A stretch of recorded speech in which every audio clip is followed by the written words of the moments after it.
he would not remain silent, and if he did something wrong, the guy was immediately ready to answer him. But Durgu decided not to do that. On the contrary, he extended his hand and said that it was a good fight, and he also did not forget to ask for forgiveness for being rude to him then. After which he added that Lee Kun is actually more than competent to attend these classes, which the guy simply did not expect. Although there was a thought in his head that the ogre could thus dull his attention in order to attack, but apparently this is not the case. Therefore, in response, he also decided to shake his hand and say that Durga was probably just worried at that moment, so he said too much. In the evening after this lesson, Durgi was returning to his room when suddenly he was surrounded by students who most likely wanted to talk to him about something. But these were only pawns of the one who actually wanted to talk to him. The same elf who approached Lacan wanted to ask the ogre if he planned to leave everything as it was after such humiliation. Degru did not understand what this conversation was all about, because he lost, because he simply did not have enough abilities. But everyone around him began to prove to him that Lacan simply threw sand at him and generally fought dishonestly, which is why he lost. But in fact, he was not at all to blame. The elf who stood behind everyone suddenly began to say that in fact, in this situation, something completely different is important, namely that the honor and pride of their tower was trampled on because of him, and therefore he believed that Degru should suffer his well-deserved punishment for this. The ogre understood perfectly well that the Murad house ruled everything among the knightly houses, so this situation bothered him a little. Murad added that the punishment would actually be simple. The little elf believed that if Durgiu could not defeat him personally, then he would need to do it with numbers. It seemed to the ogre that the knights should be ashamed to even think about this, let alone act like this. Murad believed that he was wrong and only losers said such stupidity. Some guys who were also there did not understand why they were doing this because it seemed to them that it was too much. Murad was annoyed by the fact that they were all talking behind his back, so he invited everyone who was not happy with something to tell him about it personally. But in response to these words, all they did was fall silent. Only Dugri found the courage to say that he is against such things, so he is not going to take revenge on anyone, especially in this way. For some reason, this amused Murad, after which he called the guy a coward and told him that he would apparently have to find a replacement for him. And looking at the crowd of people who stood next to them, it became clear that many were not against doing this instead of the ogre. At that moment, Dugru thought that Likan is certainly a capable guy, but it is very dangerous to fight alone against three, not to mention the fact that they are members of the houses of knights who train every day. Therefore, he decided that he could not simply close his eyes to this, because this is not how a knight should behave, and it does not matter what consequences his actions would entail. And he decided that the best decision in this situation would be to take Li Khan's side, and for this he immediately went to help him. But as soon as he reached his destination, he realized that Li Khan was apparently capable of handling everything on his own, because at least he was able to put one of them to bed. And he did it for a reason, but with the help of magic, which he already mastered much better than all of them combined. Some time ago in the forest, several guys from the White Tiger Tower finally waited for Li Khan, to whom they wanted to explain that he could not even think about the fact that they would just let that situation go, as he ruined a fair duel, and they were going to make sure that he no longer will be able to take this subject. Li Khan at that moment was not sure that the reason really was what happened in the duel, but in any case, something needs to be done, and therefore to begin with, he decided to scare them a little. So he turned around and asked them just one question. Are they really so stupid that they do this, knowing what kind of family he comes from? This angered them even more, because it seemed to them that it was quite mean to try to intimidate them with this. But they immediately told him that they were not going to retreat for this reason alone. Li Khan just wanted to look at their reaction, and judging by it, these guys have something that they incredibly strongly believe in, or someone who is imposing this belief on them. It immediately seemed to him that someone was behind them, and they believed that if they did something, they would still be taken care of. But with all this, he just wanted to say that if they had at least half of their brain, they would not have gotten involved in something like this to begin with. Therefore, he decided to ask them directly who sent them. Is this some kind of great house? Why is it difficult to ignore the order? One of them immediately started shouting at Li Khan and asked him to shut his mouth for now, after which they decided to surround him and thus prevent him from escaping. Li Khan himself understood perfectly well that no matter how stupid they were, 3 against 1 is still too dishonest. At that moment, he remembered the words of his teacher, who told him to run away if something like this happened. But the problem was that the path to retreat was closed, and now he didn't even know what to do. Although then he looked below him and discovered a small number of small stones that he thought he could use. He thought so because their size was almost that of a feather with which he did a great job. Full of confidence, he lifted these stones into the air and ordered them to move. After which he directed them at the guys who wanted to teach him a lesson. And they in turn now began to understand why the Vardana's house is different from other people. Li Khan was so glad that it worked, It seemed to him that this would be enough to scare them. But he also knew very well that he did not need to slow down to get out of here. After which he struck one of them on the head with a small stone, and said that if they did not get out of the way, then the same thing would happen to the other two. Although he didn't actually plan to hit this guy so hard, it was an accident, and now he understands more than ever how important practice is. The two guys who remained began to talk about how their opponent was able to throw a stone so quickly that it was impossible to react. Even though Vardhanaz, they still could not believe that he already possessed such strong magic. Lee Khan was still thinking that he didn't plan to get to this point. But still he had to tell them that if they wanted to die, they could come closer and not be shy while he maintained a calm appearance, as if he was really ready to destroy them. The ogre simply couldn't believe his eyes. What did he just see? Lee Khan didn't even notice how Dirju approached, but still decided to check with him. Or did he also not come to fight with him? The ogre immediately told him that he had come to help him, and Lee Khan simply could not believe his ears. Did Jazzle really treat him like that? The thing was that the White Tiger Tower is different from his Blue Dragon Tower because all the houses in their tower are quite powerful, so living there is more like a social event. But what confused Lian most of all was that in the White Tiger Tower, a certain hierarchy had already been established so early. While Lee Khan was thinking about this, Dyudgu drew him the same Giselle they were talking about, so that the guy would roughly understand who they were talking about. Lee Khan couldn't quite believe that this was the same guy he saw at the fencing lesson. From the first meeting it seemed to him that this was a good-natured guy. But now he understands perfectly well that appearances can be deceiving, and the ogre could not help but add that in the case of Giselle, appearance and character are not connected at all. Although the ogre still didn't understand why Lee Khan even calls Giselle a guy, Lee Khan at that moment continued to think about his own things, and it seemed to him that he had found the reason why he was treated this way. It was strange for him that they reacted to the duel like that, but the ogre only confirmed that the duel was actually just an excuse. But there were many reasons why they did so. And the very first, and probably the most important, is that Lee Khan from the house of Vardhanaz and the ogre believed that this was why they started hunting him. After all, if Lee Khan, a native of the great house, could be defeated, then the authority among the first years would greatly increase. Now the guy understands that Giselle essentially just considered him a trophy with which to raise his authority. Duju suddenly decided to say that what really bothered him the most was that Lee Han would most likely continue to show his good side, and then the students from his tower would feel hostility towards him. And people like Giselle know how to kindle such emotions in such people. At least that's what the ogre thought, who told Lihan all this with the idea that he would just know this and be careful if he still decided to continue attending fencing. While Leacock was walking home after this hard day, he couldn't get out of his head the thought of how Dyudgu told him that he needed to try to avoid the subjects that White Tiger students attended. Then Giselle would not be able to do anything to him. Lee Khan, of course, was not going to argue that this was a good proposal, but he already knew that he would not even think about following it. And the first reason was that it is quite difficult to find a good subject in Lee Khan's understanding. And the second reason was his pride, because he did not understand at all how they dared to play political games with him. Therefore, without thinking for a long time, he decided to answer them in kind. So he entered the restroom and told the guys that he was attacked by students from the White Tiger Tower. And according to him, they did this only because he was from the Blue Dragon. Mentally, Lee Khan was proud of himself, and he wanted to see how they would react to this. His friends couldn't even believe it. It seemed to them that these guys were completely out of their minds, because there was simply no other reason why they did this. One of them even suggested that everyone should not sit here just like that, but call everyone upstairs, because it seemed to him that this was no longer a joke. It would be nice if they raised their hand against Gainando, but they must avenge Lee Khan. Gainando didn't understand what he had to do with it, and why wouldn't anyone marry him like that?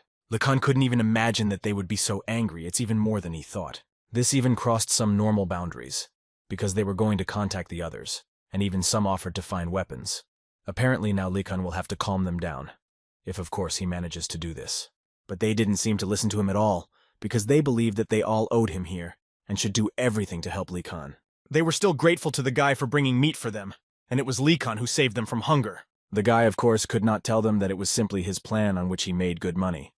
And at that time they continued to gather. Now that there were quite a lot of them, they were ready to go and kill these arrogant students from the Tiger Tower. Lee Han at this time could not believe that he had made such a mistake in his calculations, and underestimated how much the Blue Dragon Tower hated the White Tiger Tower. Although, on the other hand, there was nothing unusual in this, and it is quite natural to hate someone in whom you increasingly notice your equal. Suddenly, at one moment, their hike was stopped by Asan, who asked them to stop and listen to him before going anywhere. After which he tried to explain to his friends that one should not act rashly, because people from families of knights live in that tower, and if they rush there emotionally, they will definitely lose. Li Kan completely agreed with him, so he supported him with both hands, saying that he was indeed right. But apparently the guy was a little hasty with his conclusions, because before he had time to say that they could just leave it alone, Asen simply shouted that they needed to set up an ambush and then attack. Now he understood that it was incredibly stupid to hope for anything. They succumbed too much to emotions. So he had to intervene and tell them straight out that he wasn't asking them to actually avenge him. Li Kun asked them to understand that this matter concerns exclusively his honor, and therefore only he himself will deal with it. But his friends still believed that they were cunning, mean, and petty, so it would be difficult to deal with such scum alone. Li Kun, in response to this, reminded each of them that they all came from respected families and it would be incredibly shameful if they stooped to their level. These words made the guys think, and even for a second it seemed to Li Kun that it worked, but he was not going to dwell on these words. And so he decided to get to the main point, after which he began to say that if they themselves entered into battle with them, then together they would be able to answer them. Li Kun believed that they were all just cowards, so they would probably attack as a group. They fully supported him and believed that he was right, so they decided that they would stick together and be vigilant. It became easier for Li Kun because he managed to avoid the problem of bullying for belonging to some family. But some guys still continued to say that their next lesson would be with these bastards, and therefore they thought that it would be a great idea to make it so that they didn't just live there. Besides, they had already mastered the light spell, but they definitely hadn't learned it yet. Li Kun understood what he had done, but he simply could not do anything about it. The next day, Yena got up early in the morning and wanted to have a little snack before class. But before she had time to wake up, she was frightened by Li Kun, who apparently had not slept all night, because he could hardly say good morning to Yena. And so it turned out, according to Li Kun, he did not sleep all night because he was practicing magic. And it was all because he found out yesterday that everyone had already mastered the light spell. But he hadn't. And for Yena, this really wasn't a good reason to stay up all night. Suddenly, their conversation was interrupted by Gainando, who was also awake at such an early hour. But before they had time to call him to them, the guy suddenly pulled out various kinds of food from under his cloak, which was strung on a stick, which he wanted to fry a little over the fire and then successfully eat. Li Kun decided to approach him carefully and scare him a little, and he managed to do it quite well. Gainando immediately wanted to know when they even arrived, to which Li Kun told him that they were already here when he took out his sausages. But the guy continued to prove that this did not happen, and it just seemed to them that instead of answering, Li Kun asked Gainando to remove his sausages from the fire, otherwise they would burn. Although what bothered him most now was the fact that everyone had gathered around rather unexpectedly, and they were all so strange. Yena believed that they were simply all hungry, and if they had not sold them meat then, it would have been even worse now. Li Han thought about trying to make provisions, but the problem was that they had very little food left, and they also understood perfectly well that Professor Yurgulm is quite stingy, and even if they try to take some ingredients from his house, he will be, to put it mildly, evil. They both understood that it would not be possible to endure it on the sly, and it was also impossible to come up with a way to do it. Professor Garcia takes an interest in her students, so she immediately noticed the unusual changes that occurred in them. Firstly, it was noticeable to the naked eye that a week after admission they were too hungry. Secondly, there was tension in the relationship between the towers. She of course understood that everyone had different backgrounds, so the competition was fierce, but the tension between the blue dragon and the white tiger was even stronger than usual. But on the other hand, she did not forget that the director always said that the more they compete, the stronger they will become. Although she could not completely agree with him on this matter, it was also difficult to say something to the director. She would really like them all to get along with each other, because then it will be much easier for her to talk to them. Garcia began by saying that last time they studied the light, and therefore she would like to clarify whether someone had mastered it, and Li Kun raised his hand without hesitation, although he did not even look at who was raising it with him. At that moment, he thought that after spending the whole night studying it, he somehow succeeded, because he did not want to lag behind the others, but it took all his strength. But at some point his thoughts were interrupted by the realization that except for him in the entire lecture hall, no one else was holding his hand. He didn't understand what was happening, because it seemed to him that they had all already mastered the light as they said, but they only admired his talent. Li Kun immediately leaned towards the same guy who had boasted to him that he had already learned the light. This guy answered him with a smile that so far he had only understood the basic principle, but had not yet mastered the spell itself. But he believed that he too would soon succeed. Li Kun now understood what was happening, and he did not understand how he could fall for this, because aristocrats always do this. They would like to show off once again. Apparently he tried in vain, although Garcia didn't think so because she was pleasantly surprised that at least someone managed to master this spell. But as it turned out, not one person from the Blue Dragon Tower was able to cope with this, but two, and the second was the princess. and it seemed to Likhan that he again had a chance to get closer to the princess. Although from his gaze it seemed to the guy that he had done something wrong again. Suddenly, Asan called Likhan to tell him that it seemed the princess believed a strange gossip about him. If you believe Asan's words, then the essence of the gossip is that they claim that he is only interested in grades, not knowledge. Likhan pretended to be surprised, although he perfectly understood that this was not gossip because he was really only interested in grades, not knowledge. He understood that this was true, and he actually had nothing to say. Although looking at Asan, who was clearly furious, he understood that he clearly needed to justify himself. Asan in turn was disappointed in the princess, because the problem is not who spread this rumor, but that the princess managed to buy into such an implausible lie. Although Likhan didn't understand him, because here it's really up to everyone to believe it or not. These words once again proved to him that Likhan is incredibly friendly. Now he believed that their tower was full of children of great families, but Likhan for him was the most noble. Asan mentally asked for forgiveness from his family for not wanting to go to the academy, but now he understands perfectly well why he's here, to find friends like Likhan. In any case, the time has come to show them how they mastered the light, and the first was Likhan, who did quite well. Next was the princess, who did not lag behind, and she also managed to do it perfectly. Garcia could not even expect such an excellent result, because she, like no one, knew that students rarely master this spell in the first week, so she's incredibly glad that she was able to meet such talented students. However, now she would like to appeal to others, who according to her should not be discouraged, and this should only serve as motivation for them to work further. Light magic is the basis of everything. It is like the first step that will allow them to get an idea of what magic is, which is what Garcia was trying to convey to them.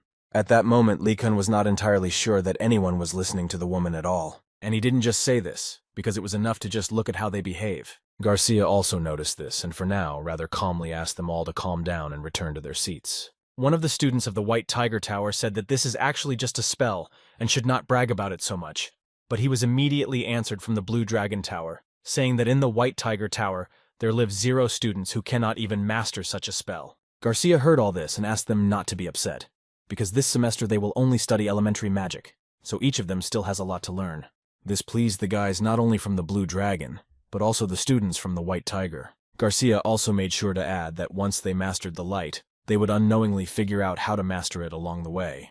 According to her, elemental magic consists of simple elements: water, fire, earth, air, and darkness, and it also includes complex attributes, such as gravitational magic, such as summoning spirits and even assigning their attributes to artifacts. This is similar to learning the 4 basic math operations and using them in your high school classes. Moreover, even after learning basic elementary magic, they will be treated everywhere as a very important person. But it was too early to go that far, so she suggested that for now they take a test that would help them determine their basic element, since only one is suitable for each person. Without hesitation, Garcia hit her stick on the floor and ordered each of them to now use the knowledge they had acquired from the last lesson. After these words, the fire in front of each of them burned even stronger, and it seemed that they would need to defend themselves from it.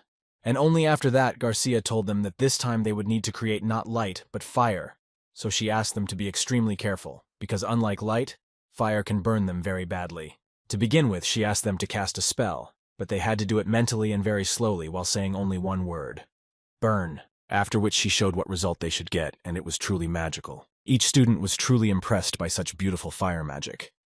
Garcia was able to create a huge pillar of fire in just 1 second. Even Likhan, who until recently did not want to react like a child, but even he thought that this was simply wonderful and magic was truly an amazing thing. After such a masterclass, Garcia invited each of them to try it themselves. But no matter how hard the guys tried, they weren't very good at it. The fire just didn't burn the way they wanted. What could not be said about Likhan, who almost immediately realized that the professor gave them these candles for a reason. Because it seemed to him that if what a person is trying to do is close to him, then it would be easier to just visualize it in his head, and then everything would definitely work out. Therefore, he firmly decided that he would try to do this, and at that moment Garcia turned her attention to him, who did not allow Likhan to do this and, with the help of her magic, destroyed his candle and asked him not to do this. After which she came closer to him, and for now asked him to hold off on using fire magic, which he did not quite understand. The guy was immediately upset because he had already planned his path to creating cool magic. Garcia thought that he himself understood this, but apparently she would have to explain to him that this was too dangerous in his case. After all, if you just think that the light was so bright that it blinded everyone who looked at it, and Likhan realized that if he cannot control the light, but it's another matter when he cannot control the flame, it is much more dangerous and not only for him. Garcia suggested that he try it when his senses become more subtle, But for now, she suggested that he practice with water magic, because at the moment it is much safer. The professor believed that water, like fire, is a basic element, but Lee Khan didn't even let her finish before shouting that water is not as cool as fire, and he, first of all, wanted to practice with fire. Although then he quickly decided to take back his words, because he remembered who he was talking to, and moreover, a law professor. Now the fire is really very dangerous for him. He wanted to work with fire so much because it, like lightning, is good for attack. Earth and metal seemed ideal to him for defending himself. But the water was completely unremarkable for him, and he did not even know where it could be used. The only advantage that Lee Khan saw in water was that it can be drunk at any time, but that's all. But unfortunately, he couldn't do anything about it, because it was all for safety reasons. Although Asen, for example, did not think so. He was even a little envious that Lee Khan would receive special knowledge from the professor. Lee Khan mentally asked him to be silent, although outwardly he tried not to show how angry he was. Concentrating a little on the water, Lika tried to cause a splash of water, which in its nature should be similar to the burning of fire. But mentally his concentration was with fire, because he so wanted to study it, so some anger reigned inside him. And this caused a rather unexpected result for both Lee Khan and the other students. He literally managed to create a huge water ball. It was quite incredible, because Lee Khan managed to do it in just 3 attempts, and for a first-year student, this is an excellent result. Garcia was so happy to observe such things, and now she was sure that the guy had a certain connection with water. Moreover, she could say with confidence that Lee Khan had succeeded in elementary magic, so they could calmly applaud him, although for them it was quite expected, given the kind of family he came from. Everyone had fun except the guys from the White Tiger Tower who didn't understand how Lee Khan managed to do it so quickly. Garcia, in turn, asked them not to be upset and to be patient a little, because she was sure that each of them had a connection with a certain element. It was known that students who grew up in a forge have a connection with fire. Those who grew up near a river or sea will be associated with water. The guys who lived in open spaces where there are strong winds will actually be associated with the wind. Also, the professor immediately noticed to him that the better they are connected with an element, the easier it is to visualize it. And all this was quite strange for Lee Khan, because he had never been so closely acquainted with water, so he did not understand why it was so close to him. Although he still thought that if the opportunity had turned up, it would most likely have been waterboarding from the professor in a past life. At some point, his thoughts were again interrupted by the princess, who for some reason looked at him with an incredibly strange look, which was strange for the guy. But as soon as he turned to her, she pretended not to even look at him, although Lee Khan was sure that she was looking at him. But the most unpleasant moment was that he was distracted, and because of this all the water poured onto his head. It was funny to everyone except Lee Khan himself, but still the professor noticed that it was better not to get distracted because the form might get lost. But so that Lee Khan would not be so upset, she used magic on him in order to dry him out a little, and it seems that she had excellent command of wind magic. Now the guy liked this professor even more. She became like a light to him. Therefore, he tried to listen to her every word, and would try to do everything, so that next time he would do even better, and he would like to clarify with her how long he needs to hold the form. Garcia told him that usually this should be done until the mana runs out, but since this does not happen to him, she recommended that he do this until the end of the lesson. Lee Khan thought that this was abnormal, and that this was some kind of physical punishment for him. But then he immediately remembered one very important point, because she is part of this crazy school, so she's the same as other professors who have gone crazy. Garcia herself thought that maintaining magic for a long time might seem cruel, like walking on a tightrope. But she didn't just tell him to do all this. At least she believed that Lee Khan should be trained in a certain way. After all, the fact that he was able to create a huge water ball in 3 attempts already means that his talent cannot be described in ordinary words. Moreover, she could not help but think that he was the magician with the largest reserve of mana in history, and this was another reason why she would need to polish and purify this gem, which is called Lihan. The guy himself only became even more convinced that all professors are crazy people, and the guy's misunderstanding of their actions only grew more. But so far, he can't do anything about it. At the next lesson, Lee Khan tried to prove to the professor that all this was too much, and asked him to finally listen. But the alchemy professor didn't seem to be listening to him at all, and didn't fully understand why the guy was even telling him about all this. Although Lihan still continued to say that the princess had succeeded in manifesting fire. His friend Yena was happy when she realized that she had a connection with the wind. Only Gainando almost burned his wand, but on the other hand, he also has some connection with fire. But what's most important is that he just spent the whole lesson staring at his water and did nothing else. The alchemist suggested that perhaps Professor Garcia simply liked the guy, and so she decided to help the guy with his training. Lihan decided to point out that this was probably the same reason why he was spending his precious Friday in this city. The professor didn't understand why he was so unhappy, because as far as he remembers, the guy himself offered to help him. And if you remember, this was the case earlier, because Lee Kun actually came to the professor himself, and said that he had come to help him with work near the house. And in return he wanted to ask Mr. to eat some food, and the man was not against this exchange option. Moreover, he wanted to take it with him. But the professor forbade him to do so. While Likan was working, the professor drank tea and thought that Likan was a rather unusual guy, because he simply didn't understand how someone like him could come from the Vardanaz family. In any case, he decided to talk a little with the guy, and therefore asked him if he had any conflicts, for example, with the guys from the White Tiger. Likan couldn't even imagine how this old beetle could have found out, but still he tried to smooth out all the corners and said that everything was fine in principle, but with the White Tiger, not everything was as smooth as he wanted. And apparently the professor asked this for a reason, because according to him, there have always been such problems with the White Tiger. Every year they arrange something with other towers. Likan told him that he immediately understood that there were strained relations between the towers, but still he wanted to know if it was okay to have fights at school when they already had a lot to do at the academy. The professor could only laugh because it was actually obvious to him that this was not normal, and he immediately advised him to simply ignore them if they tried to start a fight again. It was better in his opinion to spend his time practicing magic. Likan didn't want to upset him, but he had already fought with them, which literally shocked the man. It was strange for the man because it seemed to him that fights usually don't start in the first week, so he was interested to know how this happened. According to Likan, they started this because he attends fencing classes, and it seemed to him that it was too cruel. The professor even choked at these words, and Likan even had to come up to find out if everything was really okay. The thing was that the man didn't understand why he went to fencing in the first place. It's the same thing as invading their territory, so it's not strange that they decided to attack him. Likan still thought that this was complete nonsense, because everyone can choose any additional subjects they want, and if he wanted fencing, then he would go to fencing. The man wasn't really going to argue with him, and said that what happened happened. The most important thing is that everything is fine with the guy. But he also did not forget to say that he was not sure about magic, but these guys were definitely good in battle. Likan couldn't help but agree with him, although he still thought that attacking with 3 of them was quite unfair, because it was a little difficult for him to deal with them. The alchemist could not believe his ears that he was even hearing something like that, because he did not understand how Likan managed to remain unharmed. This story made him get up from his seat and tell the guy that there was enough work for today, and now he would go cook Lihana. The professor made this decision because he realized that he needed to be extremely careful with this guy, because if he didn't like something, he would come with a sword and kill him. After Likan had a hearty snack, he decided to ask the professor one question, in which he was interested to know whether he himself takes care of this place. Did no one else help him? The man answered him that they were all slackers without motivation, so they ran away, but it seemed to him that these were basic skills for an alchemist.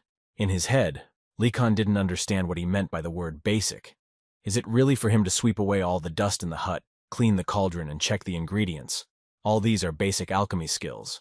But he couldn't disagree with the professor, so he just smiled and told him that he completely agrees with him.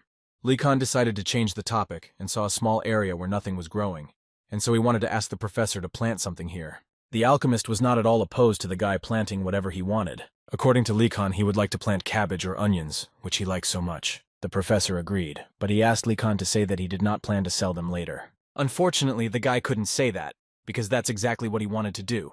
But he didn't understand how the man even found out about it. Do senior students really do the same? The man immediately answered him that he was the first businessman here. There were no others, but in any case he didn't care, and he told the guy that he could do as he wanted. But the professor himself did not approve of this. But Likan had only one thought in his head at that moment. Would it be possible to cook something with cabbage and onions? Because just gnawing on vegetables alone would be uninteresting. Therefore, he decided to ask the professor directly whether it was even possible to cook something from cabbage and onions. The professor suggested that he prepare a stew with these ingredients, because on the territory of a vast empire, food cultures vary depending on the land. The basis of the cuisine of the western region where the Vardanaz family lives is bread and cheese. Oriental cuisine is close to Korean in taste habits. Likan already knew this. He was more interested in asking the man whether he liked the stew, to which the professor replied that he liked it very much, but he tried not to eat it. This was quite strange for the guy, so he decided to find out what the reason was. The professor told him that this is Oriental cuisine, and he does not like Oriental gnomes. The guy continued to ask him questions. He was interested to know what happened between him and these Eastern gnomes. The man explained to him that the fact is that his distant relatives live there, who always find fault with him when they meet, and often do this for no particular reason. And as an example, he decided to tell the story that recently regeneration potions were expensive, and his relatives thought that it was best to sell them. But the professor did not do this, so they began to tell him that this is why he earns so little. Li Khan realized that it was better to continue this topic. Although in his mind he thought that the people of the East were quite strict people, but he did not expect that so much. When suddenly his thoughts were interrupted by a question from a man who wanted to ask the guy what his plans were for this weekend. The guy understood why the man was asking him this question, and most likely the professor wants the guy to come work on weekends as well. Before he could say a word, the man was ready to bet that Li Khan would now say that he did not have time to come here. But before the guy gives his answer, the professor asked him to think about what will happen to the starving students in a couple of days, although later he still added that there was really no point in worrying about this, because he believed that the student would always find a way to survive. For example, natives of the Black Turtle, in his opinion, will find fruit to snack on. Students from White Tiger Tower will hunt and feed themselves meat, but he wasn't sure about the Blue Tower. It seemed to him that they were thinking too long. But on the other hand, we shouldn't forget that very talented people usually live in this tower, so most likely in just a couple of days they will find a good solution. Li Khan noticed that the professor forgot to tell him about the Phoenix Tower. What will happen to them? The man believed that this did not apply to them, because they are the kind of people who are not so easily intimidated by hunger, and most likely they simply will not solve this problem. Because in the Phoenix Tower live followers of the Order, who trained to live modestly in the temple, and when things got hard, they simply prayed. Li Khan knew only one thing. He would not want to live like this. This faith is too amazing for him. But for himself, Li Khan decided that on the weekend he would go hunting and get into a fight again. Then he would try to make sure that there were more of his friends than opponents. After such an answer, the man believed that he simply did not have the option of not encountering them, but he assumed that perhaps he would not stumble upon them, and perhaps they would also choose a different path. But Li Khan did not quite understand what he was talking about. What kind of path? The professor, after thinking for a while, finally said that they always have one backup option, which is to simply run away. The School of Magic is an impregnable fortress, surrounded by walls and enchanted. But despite this, every year someone tries to get out. And so Li Khan thought that if you think about what you can get outside the academy, it becomes clear why students have thoughts of escaping.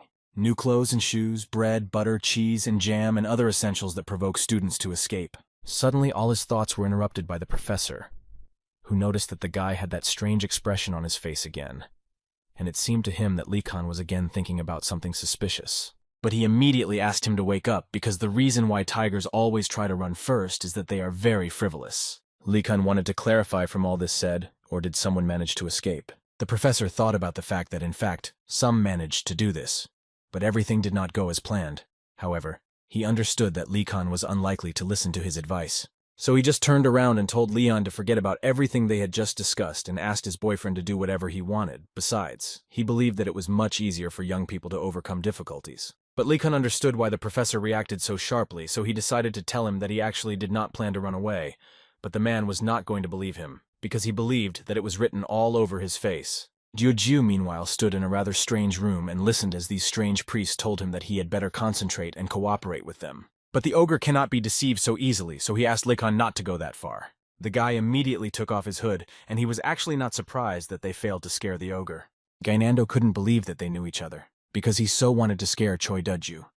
But they didn't succeed because of Li Han. The ogre, in turn, answered them that it was a very bad attempt, if only because for him they were just small squirrels, whom he was never afraid of. This angered Gainando even more because he was actually very upset to hear such things. Li Khan, while opening the curtains, asked Gainando to calm down and not make a scene out of it. At that moment, Yenna suddenly began to say that she had been curious for a long time why Li Han suddenly decided to go so far. The guy explained to them that the point was that the other tigers would misunderstand Choi if he suddenly made friends with the students from the Blue Tower. And in general, it seemed to him that Dudju was already in bad standing with them. Choi, first of all, wanted to say that he was so pleased that Li Han had thought of so many things for him, after which he added that he was really thought poorly of in the White Tiger Tower. But Li Khan asked him not to worry, because he was sure that everything would be fine, and so he thought, because the guy invited the ogre to become his spy in the White Tiger Tower. But the ogre did not like this decision too much, because it seemed to him that this was some kind of dishonorable title. Li Han responded by reminding him that he himself said that he would tell him if Murad was up to something suspicious, but Choi simply wanted a more noble title for his position. While Gainando was listening to all this, he couldn't understand why the ogre didn't like the word spy so much. What was so bad about it? But from just one look from Dioju, the guy understood what the problem was and immediately agreed with him that if you think about it, it really does not sound correct. Therefore, Li Khan had to say that since he was doing this for the sake of honor and justice, then from now on he would call him a secret informant. Moreover, Li Kun believed that he alone carried this cross in the name of the fight against lawlessness. For the ogre, these words sounded like a challenge that he simply had to accept and do everything to really fight as a secret informant against the evil that had come to their house. In any case, it sounded incredibly worthy to him, and he agreed to be that informant for Li Kun. Li Kun himself was glad that they were able to come to an agreement with him, and therefore he could only hope for fruitful cooperation. While Yenna was listening to all this, she seriously thought about what Li Kun was taught at home in the first place. But now it was not so important, and Li Han invited them to take comfortable seats, because he was going to get straight to the point, after which he told them that the reason why he had gathered them early on a weekend morning was to develop an escape plan from school. Yenna and Ganando were incredibly happy to hear this, which could not be said about the ogre, who did not understand what they were talking about and why he was saying all this.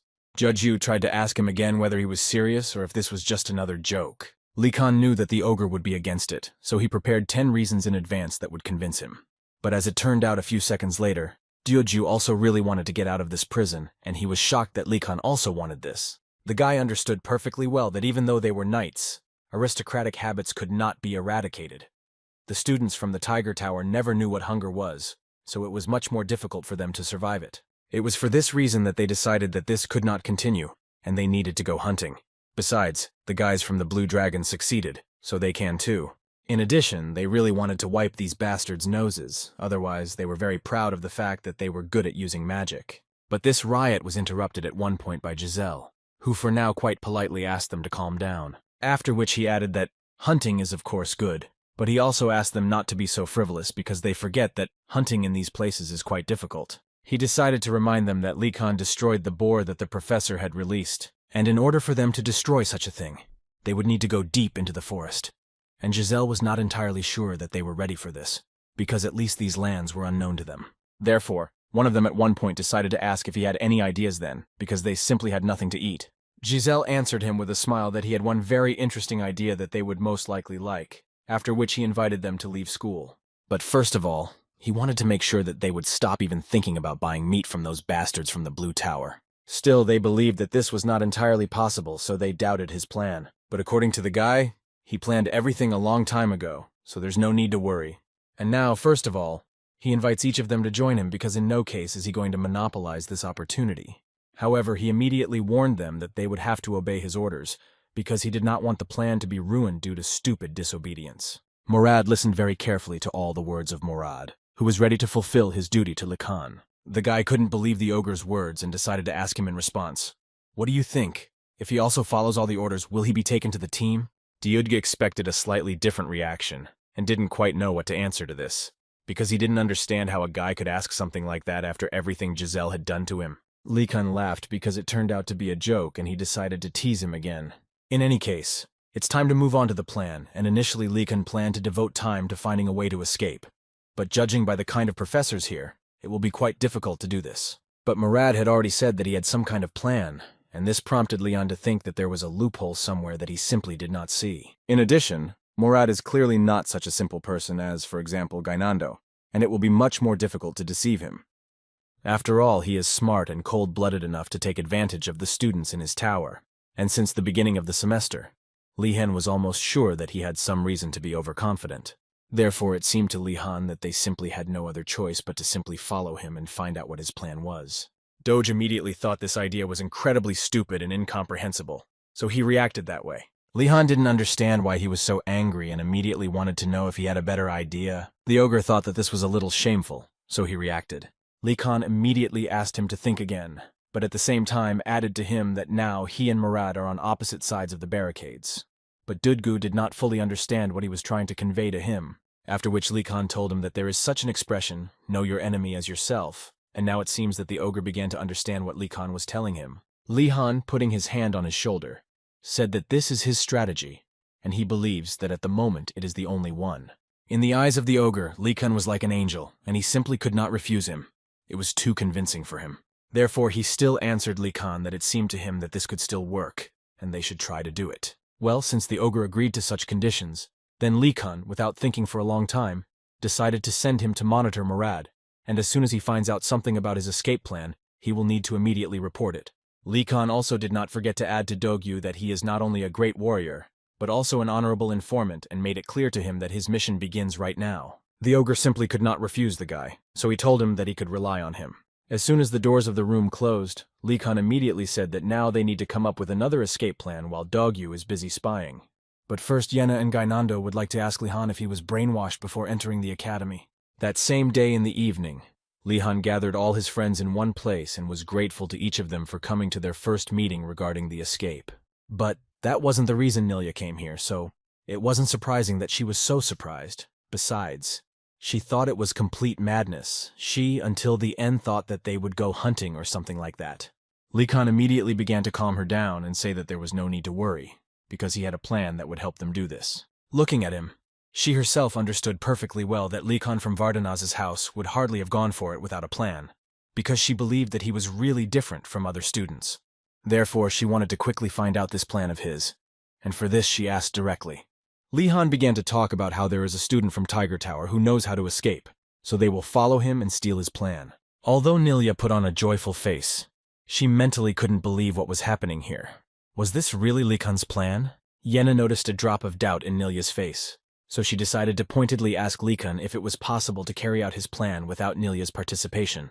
Lee Khan immediately changed his face and began to say that without the girl's participation, everything would go wrong for them, so they need her more than ever. He also added that their strategy is based on the ability to track and the instincts of a hunter, and the only person who has this skill is Nilya. But Yenna made it clear to her that they couldn't force her or anything like that, and she could decide for herself.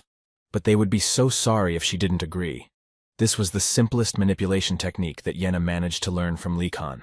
And this simple technique worked perfectly. The girl agreed without any problems because she considered herself very important in this regard, and since they cannot cope without her, then she simply has no other choice. Murad, meanwhile, in the dark forest, turned to his allies and friends who had gathered here and swore to carry out his orders, and was glad to announce that today they would leave this place. They were so happy to hear this, so they fully supported him and were ready to follow him. Well, since they were ready to do this, Murad saw no reason not to hit the road, and he was so confident in his success only because he had this map with him, which would help him not to go astray at one fine moment. Giselle, a month before entering the academy, sitting in his palace, forced his courtiers to bring him something more useful, because there was simply no benefit from what they brought to him. His servants immediately turned around and went to carry out his order, simultaneously asking him for forgiveness for what they had done. While he was waiting for them, he decided to delve into the books that they had already brought him, and at some point found a piece of paper, on which it was written that this is a map that will help escape from Einregard Academy. And there was also a message from the first owner, who wrote that the one indicated on this map is the only way. This is the best road that he and his friends found and used to escape. Then Giselle thought that this was needed only for those who could not cope with the program at the academy. But now he was glad that he still took this card with him. Lee Khan finally informed his friends that they could move out, and it seemed that the cost would not be as simple as it seemed to Lee Khan, because they were clearly going to climb the mountain. Gainando still didn't understand why they were going to the mountain, because it was so dangerous there, and besides, there was a passage next to the castle gates. Lee Khan decided after these words that he decided to ask Dogyu to look after Gainando, because for some reason it seemed to him that the guy was afraid to go with them. The guy didn't understand at all why this was said, and what does it mean that he leaves him to Dogyu? Lee Khan decided to explain to him that, for example, Nilya is extremely good at climbing mountains. She and Dogyu are confident in their endurance, and Yenna is accustomed to mountain paths, as she often walks along them. But as for Gainando, Lee Khan believed that the guy was not at all suited to climbing mountains. After some time, Lee Khan still turned out to be right, and Gainando could hardly talk and then constantly asking only for water, which is what Lee Khan spoke about. But now he understood that this was not really that important, and the thought was constantly circulating in his head that walking along unfamiliar mountain paths was quite difficult and incredibly dangerous. The only fact that pleased him was that Nilya was with them, because without her they would hardly have been able to track down the White Tiger guys. It even seemed to Lee Khan that he himself was of no use either. But he was not upset about this. But it was better to write down everything that was happening around him. He had acquired such a habit from his previous life. When suddenly Nilya screamed and ordered everyone to stand, it seemed she heard the danger. She explained to them that the tigers were behaving quite strangely, because at one point they simply stopped and apparently did not fully understand what to do next. Gainando suggested that perhaps they had already reached their destination, and he did not forget to notice the fact that it was much easier than he thought. Lee Khan understood that it couldn't be that simple, and most likely something just happened. Suddenly, goosebumps ran through his body and a very terrible wind enveloped his body, and this could only mean that danger was very close. The guy suggested that these could be monsters, but Nilya assured him that there were no monsters here. At least she checked everything in the area. Likan seemed to have begun to guess what was going on here and simply hoped to the end that his assumptions were wrong. But when he heard the director's voice, he realized that apparently, to his great regret, he was right, and according to the Lich, it was just a trap into which they all successfully fell. After which he immediately turned to Giselle and said that he had in his hands one of the fake cards that he had distributed throughout the academy. It was incredibly difficult for the guy to believe this, because it seemed to him that he had received it before coming here. But apparently all this was just a trick for the students, which the director came up with. And today, for this mistake, they will all learn a life lesson that they will not forget for the rest of their lives. But first, the director decided to tell them that in the future they should never trust cards of unknown origin, because you never know whether it is a treasure map or a trap set, for example, by an evil lich. Likan, who carefully watched all this, understood perfectly well that in fact the director did not care at all about training. He was just a crazy person who enjoyed punishing people. But the director was not going to stop there and said that now it was time for them to return to the academy. Although they won't be able to do it just like that, and he guarantees it to them. After which he ordered them to avoid their pursuers, who will hinder them as much as possible from getting to the academy safe and sound. The director allowed them to use any methods that would help them defeat the ghosts, if of course they could do it. But he also immediately warned them that if they were caught, they would be found guilty and would suffer their well-deserved punishment. And if they don't catch them, the director promised to pretend that he didn't even see them here, so everything is in their hands. First of all, the guys chose the option of escaping, because they believed that there was no point in fighting these monsters because they were too weak. Likan's squad also decided that it would be best to run away too, although Likan was a little confused about what was happening. But it seemed so only at first glance. He grabbed Nilya's hand and asked her to be quiet, because that way they could be heard. She didn't understand how he could be so calm, because it seemed to her that if they were caught, then it would be the end for them. Likan believed that in fact everything was fine, because it seemed to him that they didn't even notice them. And if they were caught, then in the worst case, they would just have to stay in the punishment room. This is a room with instruments of torture, from which it is impossible to choose. Well, at least that's how Nilya imagined this room. But Ina calmed her down, saying that she actually has a very wild imagination, and this room, according to her, is not as scary as its name. Likan at that moment was standing behind a tree and looking at these demons. He tried to come up with an option that would help them get out of here. But so far, nothing had come to his mind. Suddenly he heard a voice that suggested getting into formation, because this is the only way they can destroy them if they suddenly want to get closer. And this was the voice of the guys from the White Tiger, who realized that simply running away was not an option, and therefore decided that they should try to fight them. The viewing of this strange picture was suddenly interrupted by Daju, who approached Likan with the words that he actually saw only one way how they could get out of here. And to do this, they will need to close their eyes to all differences and rally forces for their common goal. Likan actually completely agreed with him, and could not help but tell the ogre that this was a rather deep and correct thought. After which Likan added that as long as they bought time for them, they would be able to fulfill their part with the escape. They were all in favor except for Djoju, who did not mean this at all, but simply could not say anything against it. Likan believed that first they needed to break through the weakest part of the encirclement, and fortunately the tigers bought them time. But the problem was that the director did not stop and continued to summon monsters, and there were too many of them. The guy thought that this was some kind of test, since they wouldn't be blamed if they didn't get caught. But it seems that the director initially had no plans to let someone get away, and he would do everything to make sure they fell into the trap. Although Likan still harbored hopes that the director simply thought that this level of difficulty was just right for them, so he continued to summon monsters. His thoughts were literally torn between trying to escape again, or just going to give up, because those who split up or tried to escape had already been caught a long time ago, and it was unlikely that they would be able to do anything about it either.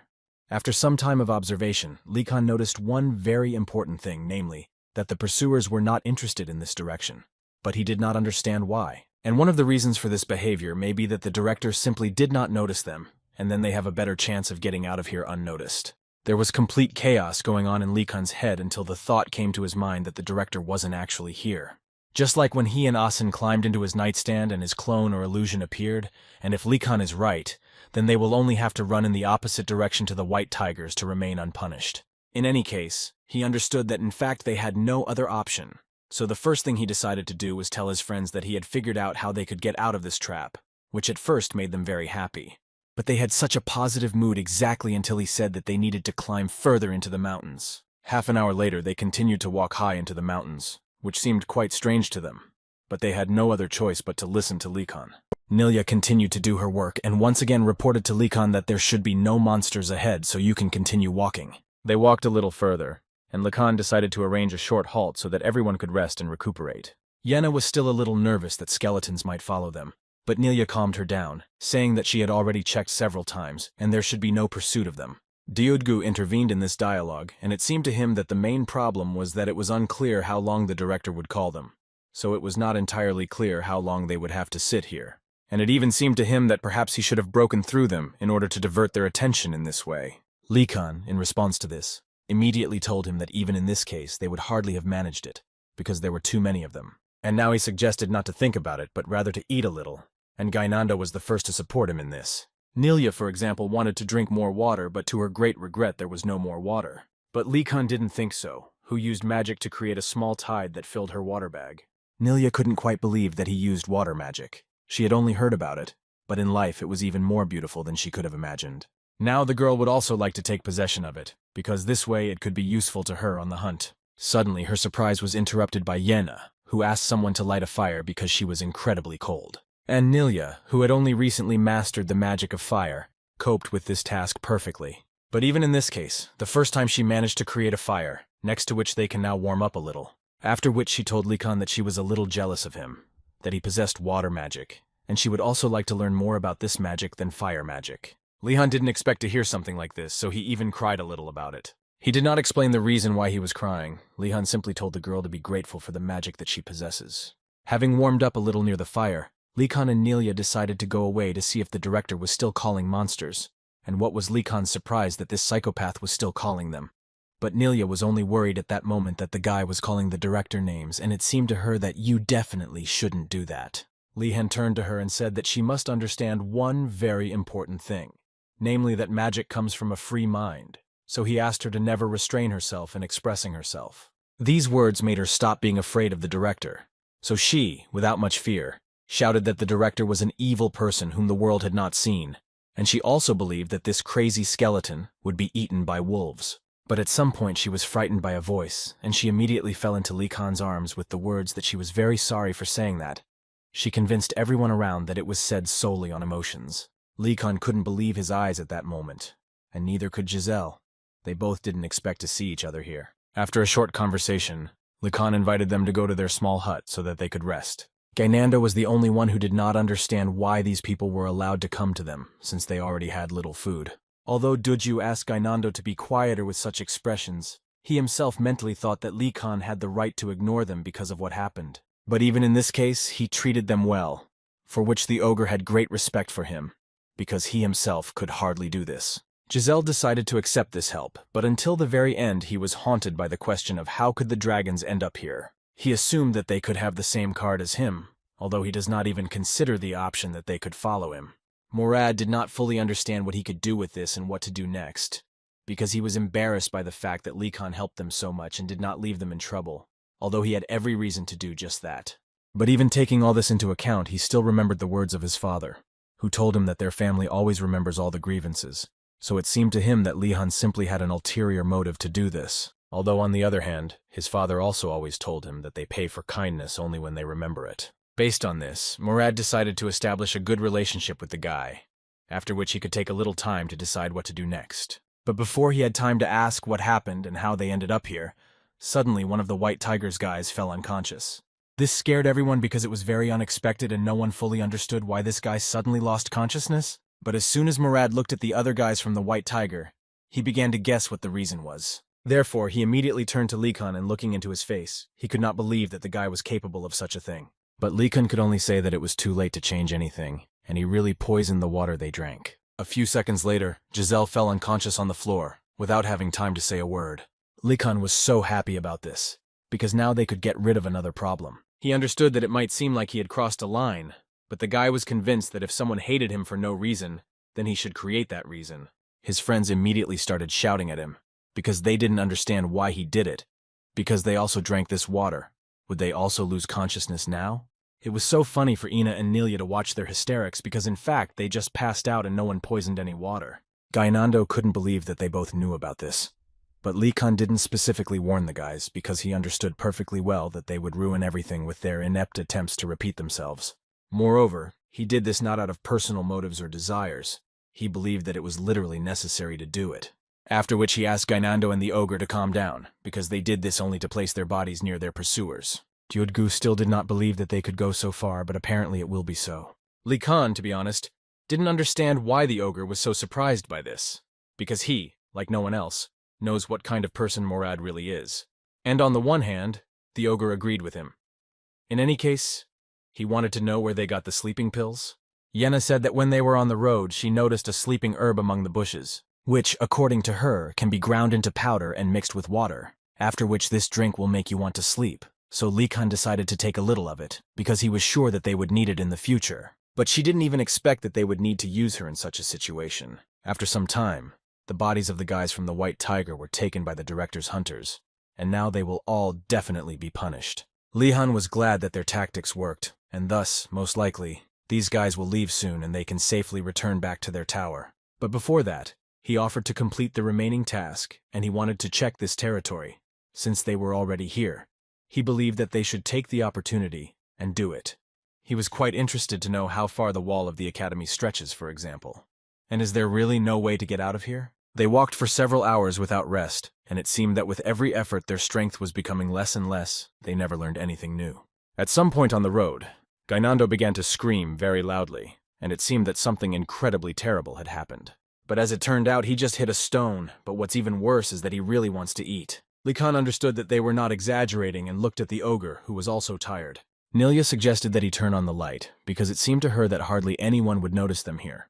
And besides, it seemed to her that they were even more tired because they were walking in complete darkness. Li Khan decided to listen to her and turned on the light, which was like a fresh breath of air. Now it was so light around and it even seemed like it was a normal sunny day outside. But at some point, Li Khan heard a voice inside his head, which asked him to turn off the light because it was preventing him from sleeping. Although, as it turned out a little later, this voice was heard not only by Li Khan, but also by his friends, who were no less scared for him. This terrible voice asked them to be quiet and not shout. Besides, only he asks all the questions here. After which he added that if they could answer correctly, he would accept them as his guests, and if incorrectly, he would consider them intruders. Without waiting for their answer, he began to tell his riddle. At night, the man lit 5 candles, although almost immediately 2 of them were blown by a strong wind. The distressed count closed all the windows in the room, and now the most important question is how many candles are left to burn. Li Khan listened carefully to every word of this riddle and understood perfectly well that it had a trick, and all that remained was to find this catch. If you don't think about it too much, the answer will be 3, but the candles get smaller and go out over time. Therefore, it seemed to him that as soon as morning came, not a single candle would burn. But before he had time to say this, Gainando decided to give the answer to this riddle himself, and his answer was 3 candles. Li Khan immediately started shouting at him and asked him not to interfere. But suddenly this strange voice answered Gainan that he was absolutely right, and the answer was really 3. This led Li Han to a dead end, because this guy didn't even try to think, but simply said the most obvious answer. And so he decided to ask this mysterious character, won't the candles gradually go out on their own? But it seemed obvious to the voice that this count from this riddle used magic to prevent the candles from going out. Now Li Khan understands, because he did not take into account the fact that they are in the magical world.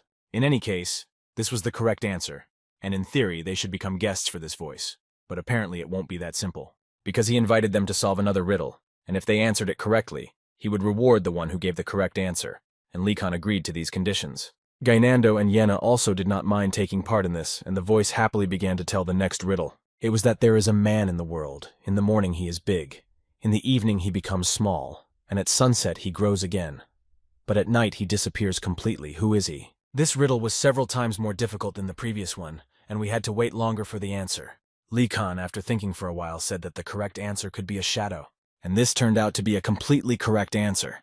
The guys could not believe that Li Khan was able to guess so quickly. In fact, this riddle was not new to Li Khan, and in his past life he often heard it. Moreover, it was probably the most popular of all. When he was studying history, he read that the riddle of the Sphinx that King Oedipus answered was a little similar to this one, but the answer was not much different from a person.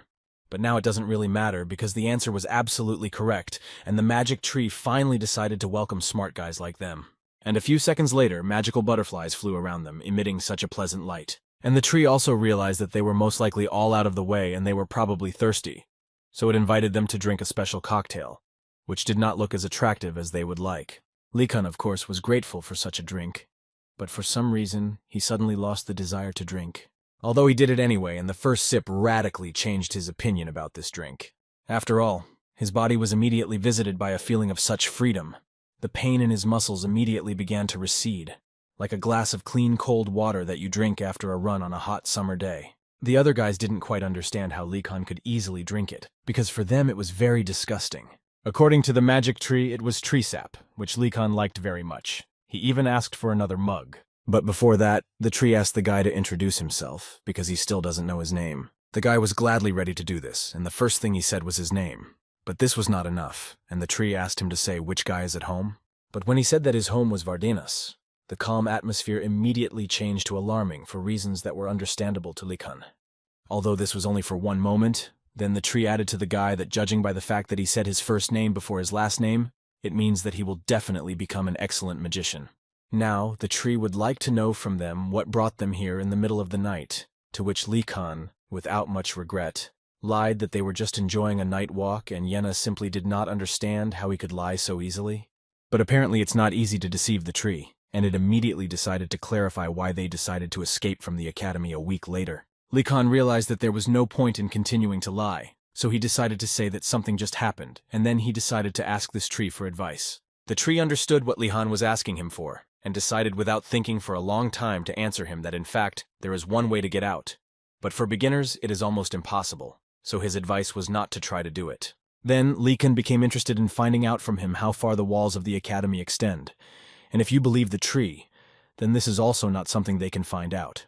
Moreover, the tree told them that the walls are enchanted, and they will immediately regret it as soon as they touch them. Now the guy understands perfectly well that escaping through the hole in the fence will be simply unrealistic. His thoughts were interrupted by a tree that asked the guys not to run away from the academy, especially not to do it thoughtlessly. And he thought so, because for now the forest is calm, but in a few weeks it will awaken and monsters will appear in it. This was the end of Lee Khan's questions, and he immediately thanked the tree for the information.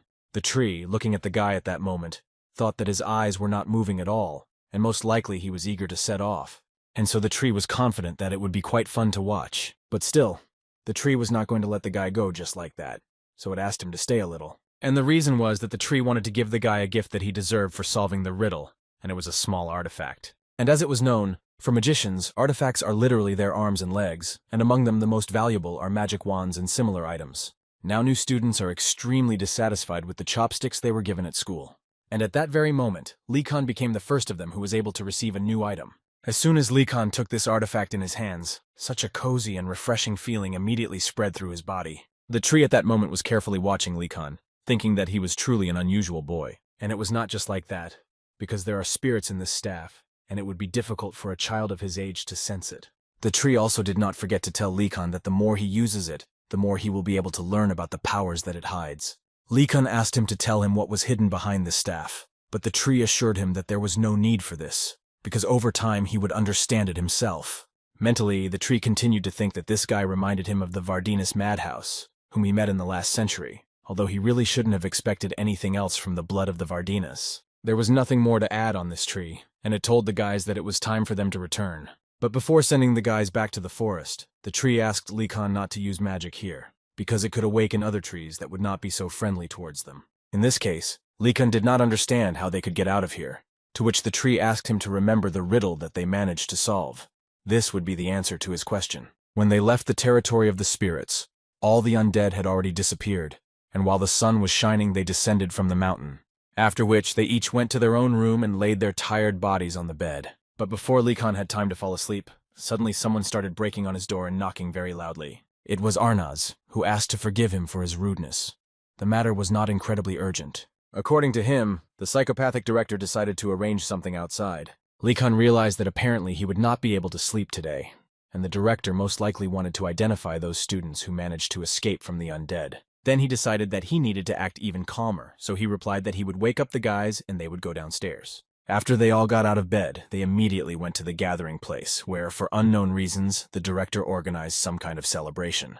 To Lee Khan it looked like a festival, but he simply could not fully understand what was happening and what was this festival about. It didn't look like the director was simply trying to discover them, but then the open question remained, what was he up to? Suddenly Lee Khan's thoughts, and in principle, the attention of all people were attracted by the director, who asked them for a little attention. He wanted to tell each of them that today priests from the empire came to their school, and first he would like to ask each of them to applaud them. Lee Khan, of course, clapped these people without any problems, but he didn't understand why the director greeted these people so warmly. One of them thanked Director Osu for such a warm welcome, and she was also incredibly grateful to him that, despite being busy training these young talents, he was able to devote time to them.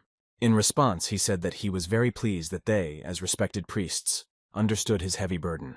Therefore, he decided that they could convey messages for His Majesty, after which he began to say that they could use additional funding for coverage.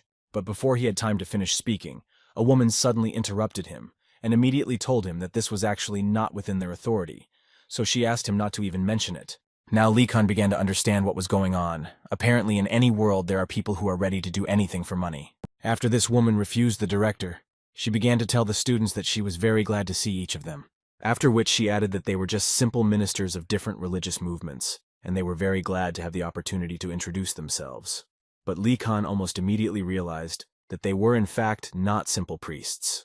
And he thought so, if only because looking at them it was noticeable that they had an incredibly huge reserve of mana. In addition, by its nature she was different from others to him.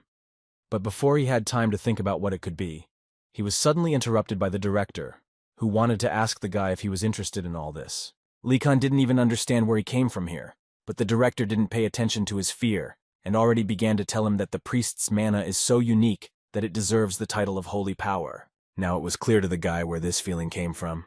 As if mana was everywhere, the director was surprised that the guy felt it. And then Lee Khan realized that he had actually said a lot of unnecessary things. But the director himself decided to ask the guy why he was always trying to hide his talents, because it seemed to him that in this academy there were not even a few people with such sensitivity to mana as his Lihana. The guy himself believed that he still lacked a lot, but the director once again repeated to him that this was not so, and he wanted to convey to the guy that it was time for him to start showing his talents and skills to the fullest. Lee Khan at that moment did not understand at all what this old lich was saying and what did he want to say by this. Therefore the guy decided to change the topic a little, and for this he said that he was seeing priests for the first time.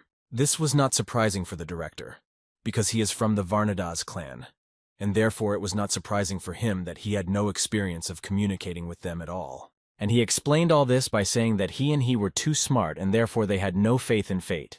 In simple words, they were too smart to believe in the gods. Lee Khan at that moment remembered that his father really compared the sacred power with the result of an empty fanatical faith, and taking into account all the rumors that were circulating about them. The guy was sure that they were also talking about how they put the priests outside the gates. Now he has even more. I didn't want to reveal my last name to these people. But the director thought that they were really pathetic when they thought that the students would buy into some kind of food. Although looking at all this goodness and the food that these priests brought, Lee Khan decided to ask the director what religions he would recommend to him. Lich did not expect this from the guy. It seemed to him that Lee Khan was listening to everything they were talking about here, but apparently this was not the case. But then the director noticed the fact that the guy said religion, and this gave him the understanding that the guy plans to join several religious organizations. And the guy's smile on his face after these words spoke for itself. Apparently Lee Khan again had a plan in his head that would bring him some benefit. The director had not been so impressed for a long time because it seemed to him that the guy's intentions were quite obvious. He wanted to join several organizations and profit from each of them. It seemed to the Lich that this was ridiculous, but he still liked it all incredibly much. It was just wonderful. Therefore, the director decided to recommend Orayan praising to him first. Lovers of self-sacrifice gathered in this group, so he should definitely be warmly received there. Then you can go to Oran Kaliso. They in turn worship a god who loves chaos and change. They will not care whether Lee Khan believes in other gods. He also did not forget to tell him to take a closer look at Orayan Kapolio. Their god is the patron of swordsmen. So it seemed to the director that they wouldn't drive an eccentric child like Lee Khan out of there. While the guy was writing all this down, he couldn't believe that the director found out that he was taking a swordsman's course. Although on the other hand, he is the director and most likely he knows everything and about everything. In any case, Lee Khan understood that in this case things would not go well for him, because in his experience, special attention from teachers had never ended well for him. At this point, his thoughts were interrupted when the director decided to leave and therefore said goodbye to Lee Khan, and the guy, in turn, could thank him in return. The director also added that he needed to check on the students in the punishment room, and therefore he hoped that Lee Khan would make the right choice. In response to this, the guy wished him a good journey. But only after the director disappeared did Lee Khan realize what the director said, and apparently he was talking about the guys from the White Tiger class, so he decided that he should be even more careful. When suddenly his thoughts were interrupted by Yenna, who approached him and wanted to know where he was going to go. Li Kan confidently told her that he was thinking about visiting the Order of Pretzing. This surprised the girl quite a lot, because she didn't even know that he was so interested in church affairs, but he interrupted her surprise to add that then he would go to Kayaso and Capolio. Now she understood what he was talking about and what he was really interested in, but she never had time to tell him about it, because Li Kan decided to ask what was in her basket. Instead of answering, she decided to just show him, and so she took out a piece of cake, which she offered him to eat. Li Han was shocked when he saw this treasure and wanted to know where the girl got such a treasure, so she had to tell him that it was from the Flemish order who worship god alchemy. Yenna also said that her family had been providing them with financial support for a long time, so they recognized her immediately. It was a little strange for Lehan because this was the first time he had heard about such a relationship between families and the church. But on the other hand, he was offended that his family did not donate money to some order. At this point, Li Kan decided to say goodbye to her and went to his destination, where he would like to receive the blessing of Lord Prezzing. Those who met him were so shocked that he himself came to them, so they were incredibly happy about it. Other students were surprised when they saw Li Han join one of these orders, given the rumors about how his family treated priests. But the guy at that moment said that he had actually been interested in their teaching for a long time. They were very happy to hear this, so they did not detain him and immediately invited him to enter their hut. But what surprised the guy most of all was that one of the priests asked for help from a girl who looked like a half-breed demon. And this was the rarest race among half-bloods. If among a person's ancestors there was someone who entered into a contract with a demon, then there is a possibility that one of his descendants may be affected by a special effect.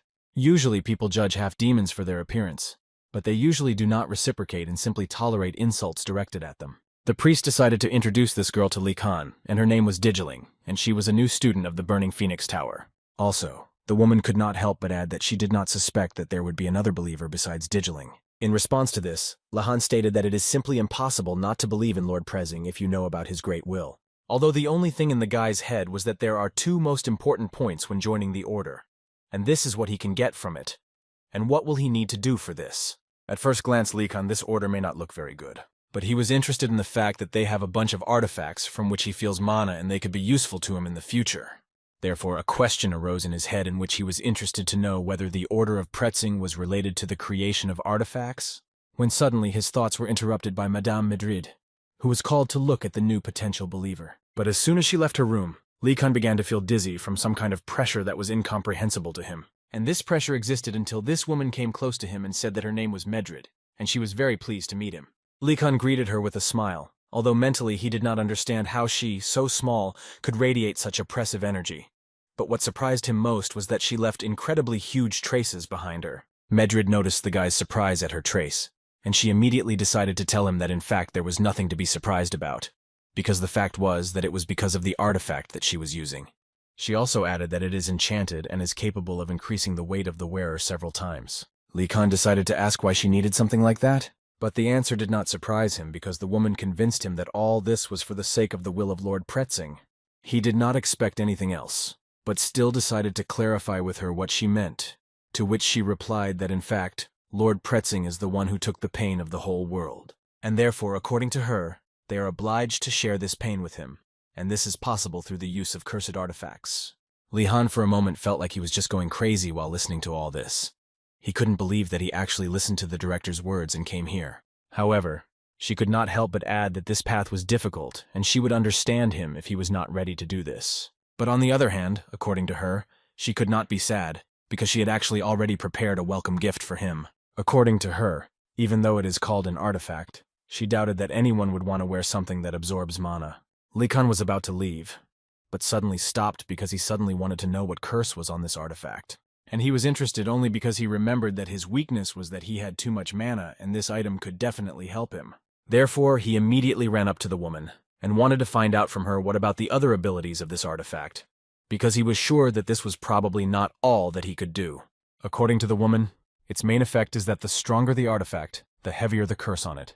This item has the curse of weighing down the body, but also increases holy energy. She also thought it was worth mentioning the fact that it contains the magic of invisibility. But this, it seemed to her, was not the most important thing, because what was more important was that the curse made the bearer's mana weaker. As soon as Li Kan heard this, he didn't even let her finish, and said that he was aware of everything and was completely ready for this test. The woman could not believe that he agreed, because she was practically sure that as soon as she told everything about this subject, he would definitely refuse. Now she was even a little ashamed, because how could she not recognize sincere faith in him? She almost cried, and therefore asked him to accept this artifact, and she also added that they would always be glad to see such a wonderful brother in their church. And this artifact turned out to be a belt for those who honor Lord Prezing, and it is this belt that imposes the effect of invisibility. As soon as Li Kan took this chest, 2 priests approached him, who mentally thought that new followers always suffer from the consequences of curses. And this time, it seemed to them that it would be the same, so they understood that they needed to be more careful. But what was their surprise when Li Kan put on this belt without much doubt and immediately wanted to know how to activate its ability? 2 assistants immediately wanted to ask him how he felt? Li Kan didn't really understand why they were so nervous, because everything was fine with him and he was feeling well. Medrid could only smile back at him, because at that moment she was thinking that Lord Przinga had actually sent them an amazing student, so she explained to him that there were detailed instructions for beginners on exactly how to use this belt. Li Kan immediately reached into this chest to get this small piece of paper, and, as it turned out, all that had to be done was to ask him to hide it in the night. After which the guy literally disappeared, and now they all understand what this artifact is actually capable of. Li Kan himself did not expect that this would actually work, but most of all he was surprised that it was not partial invisibility, but complete. Although on the other hand this was to be expected from such a powerful artifact, given the curse in it. And all that needed to be said that this cloak showed him again was to say open to the bright day. But the problem was that Li Kan felt absolutely nothing. It seemed to him that there was simply no curse as such, so he decided to tell Medrid that he could take the big burden of their lord. She simply could not believe his words and could only say that it touched her so much and Li Han in her eyes was worthy only of praise. But still she tried to explain to him that there was no point in overexerting himself yet. It was too early for him. But Li Kan continued to insist on his own, so he continued to talk about how he should take away as much of his suffering as possible. As a result of these long disputes, Li Kan was unable to achieve anything and was allowed to take only 1 belt. But on the other hand, he understood that even this artifact would be very useful during the escape. When suddenly his thoughts were interrupted by a phrase from Medrid, who seemed to have finished telling how Lord Prezing's church was born. After which she added that this should be enough for today. And although Li Kan did not listen to anything and did not understand anything, he still had to say that he really liked the lesson. Looking at this board, he thought that in the end, everything was going as usual, and all he could do was simply wear the curse of this belt and thereby help himself. But before leaving, Medrid decided to stop him and asked him to take a small gift from them, in honor of his courage. And this gift was a small basket, which contained quite a lot of different good products that the guy would definitely need. Now in his mind, Li Kan believed that coming here was a good decision after all. He also felt a warmth in his heart, which he had not had for a long time. But apparently this was not all that they wanted to give him, because at some point, a half-breed demon patted him on the back and asked him to take this basket of food as a gift. Li Kan didn't understand why she was giving it to him, because it seemed to him that it was digiling food. But according to her, she is only a servant of Lord Prezing and she does not need such wealth. After which she simply turned around and began to leave without adding another word. On the other hand, Li Kan understood that nothing else should have been expected from the Phoenix Tower. After all, they are very different from the others. The other 3 towers were doing something, but nothing was heard about this tower at all. As soon as Li Kan was about to leave, Medrid suddenly turned to him again and asked him for a small favor. This favor was that she would like to ask him to take care of Digiling because it was immediately noticeable that this child was too cruel to herself. Li Kan did not quite understand the meaning of this request, because he was at least from another tower. But after the woman gave him another basket of food, he immediately changed his mind and began to think that in fact there was no difference. After that, Li Han went outside and caught up with Digiling, whom he wanted to talk to.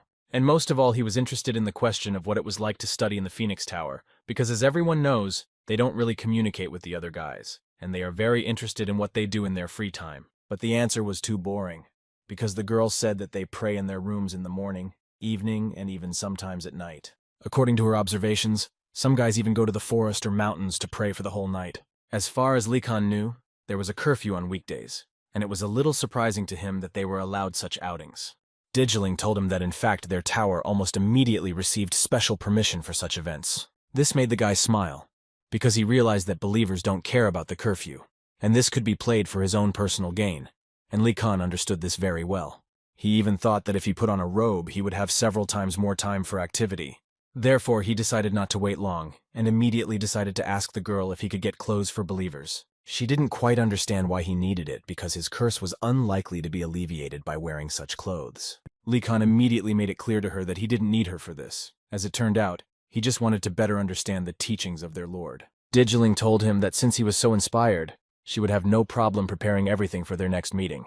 The guy hugged her lightly and wanted to thank her in this way, although the only thoughts in the guy's head were that his escape was getting closer and closer, and that soon he would be able to be the first student who could do this. He also decided to ask the girl how they were doing with food lately. Without much doubt, she immediately answered him that she was completely satisfied with what she had now, and she would not want to change anything. But Lacan reminded her that Sister Medrid was worried about her, and that she needed to think about herself, at least sometimes. The guy even decided to tell her that Medrid asked him to look after her. These words made the girl a little upset. In any case, Lekin had one very interesting proposal for her. He suggested that she eat together at least once, and it seemed to him that this would be quite enough to calm her sister down. Besides, he didn't understand how he could just let go of the person who brought him such a precious gift. So he decided that as soon as they shared the meal, Digiling would feel all the grandmother's care for her grandchildren on Thanksgiving Day. Meanwhile, in the professor's office, the alchemist drank tea and enjoyed the taste, because today it was much tastier than usual. But still, he would like to know why the director gathered them today. Garcia immediately assumed that we would be talking about basic horse riding training. In addition, she herself was interested in the question. Did the director find a teacher for this? The alchemist always thought that this basic training was conducted by Professor Bendisol. Garcia realized that apparently he was not aware, and immediately decided to tell him that Professor Benzol had disappeared while going in search of a unicorn. And judging by the fact that there is still no news from him, Garcia is starting to think about a rather bad outcome. But the director asked them not to worry, because he actually found a teacher for this course. At such moments, each of the professors assured the man that he was indeed the director of the academy, but the alchemist was more interested in finding out who would teach this subject, because it seemed to him that it must be someone very capable, since he would be entrusted with one of the main courses. The director once again assured them that there was no reason to worry, because this person would be the thunderous step of Choi Dar. Garcia was glad to hear this, because she believed that she really could be trusted. She was a fairly experienced magician.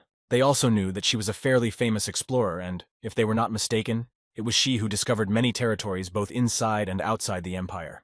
But not everyone was happy with this decision. So at one point, the alchemist still couldn't stand it and started screaming, because he sincerely didn't understand why her. And the reason was that it was Professor Ergom's aunt, and he didn't love her too much, just like she didn't love him. And all because her whining is so disgusting that even the Eastern gnomes hate her. The director began to say that apart from this story, the only thing he did was hire an excellent professor, so he believed that they just had to take note of this, after which they could all be free. The next day, the students went outside to finally enjoy the new subjects at the academy. Each of them had been waiting for this for so long, because they had heard that basic training in horse riding was simply flawless. Lihan was also among these students, but he didn't understand why they were so lively. Well, he understood that of course there was a reason, because it seemed to him that there would be no problems in this subject, because this is what they have been accustomed to since childhood, because riding a horse is the basis of every nobleman, and most likely their classes will be even too easy. Suddenly their joy was interrupted by some incredibly vile sound, which at first was coming from nowhere. But as soon as they raised their heads, they saw a huge bird flying straight at them, although it seems that she found a target for herself that she wants to take with her, and that target turned out to be Gainando, who was screaming and still trying to escape. But all this was useless, because this bird was still able to grab him and take him with him. While everyone was panicking because of this, Likan asked them to calm down and bend down, because as far as he knew, they should not be seen by this bird. So it was better not to even move. Which they did, although mentally Likan still couldn't believe that such things no longer surprised him. But even so, she would like to know where this bird even came from, when suddenly he heard one of the white tiger students screaming about where the director was and why he wasn't protecting them. Weren't they in the academy, which was completely protected? They immediately tried to calm her down, but she clearly said that they had better let her go, because she was already tired of this school. But apparently her friend was absolutely right when he told her that it was better to calm down now, because the bird's next target was this girl. Today this girl is very lucky that she has such a friend who stood up for her, and it was him who was taken away. Likan at that moment was thinking that this is why he asked them to be quieter, but as usual they did not listen to him. But still, it was still strange to him that this bird still left the one who made the noise, although then it finally dawned on him what the matter was. Apparently it was all about the hair. Therefore, Likan immediately asked them all to cover their hair with robes, because he was almost sure that the bird was taking away those with shiny hair. As soon as Likan said this, he immediately heard a voice behind him. which told him that the guy was truly amazing, and his prudence and quick decision-making were simply divine, and this was a student from the White Tiger Tower. But before he had time to finish speaking, the guys from the Blue Tower suddenly pounced on him and started telling him that these assholes from the Tiger Tower were attacking Likan again. Therefore, they decided that now was not the time to sit back, and they should all get together, and before they could finish speaking, he interrupted them and said that he had nothing to do with Murata, so they shouldn't be so nervous. Moreover, the princess herself stood up for this guy, saying that she would personally be responsible for this guy. And only after that, the guys realized that they really shouldn't shout at this guy anymore, since the princess stood up for him. When everything was more or less over, Likan entered the dialogue and decided to ask the guys how long had they known each other. As it turned out, the guy was a knight of Her Highness, and therefore they had known each other for quite a long time. Likan was a little surprised by this, because he was sure that they were simply not allowed to take guards or assistants with them. So he didn't quite understand what this guy was doing here, but apparently every rule has exceptions. It is not allowed to come to the academy with assistants, but there is no ban on an assistant entering as a student, so all the rules can be circumvented if desired.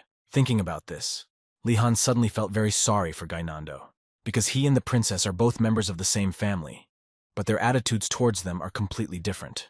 When suddenly his thoughts were interrupted by that same knight, who, as it turned out, approached Likan for a reason, but did it purely for the purpose that he had a separate request for him.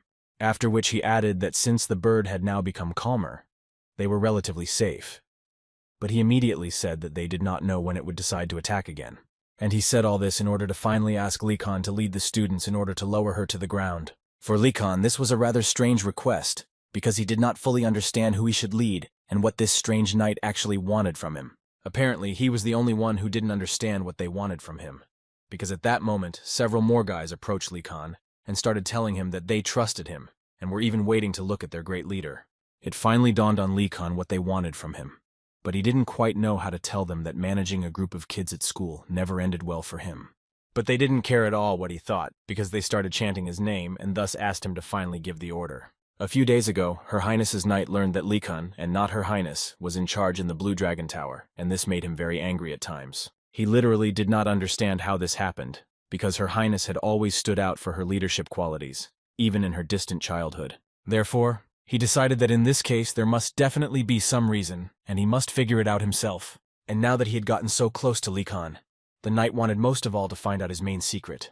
The knight did not even suspect that the student's trust was bought only by delicious food. In any case, Lihan decided that he simply had no other choice but to act, so he asked his assistants for something shiny. One of the students gave him a small mirror which suited him perfectly. But no one even thought that Likan would decide to wave this mirror and shout to the bird to come here, because she likes these sparkles so much. The first stage of his plan worked flawlessly, and the huge bird actually flew straight towards him.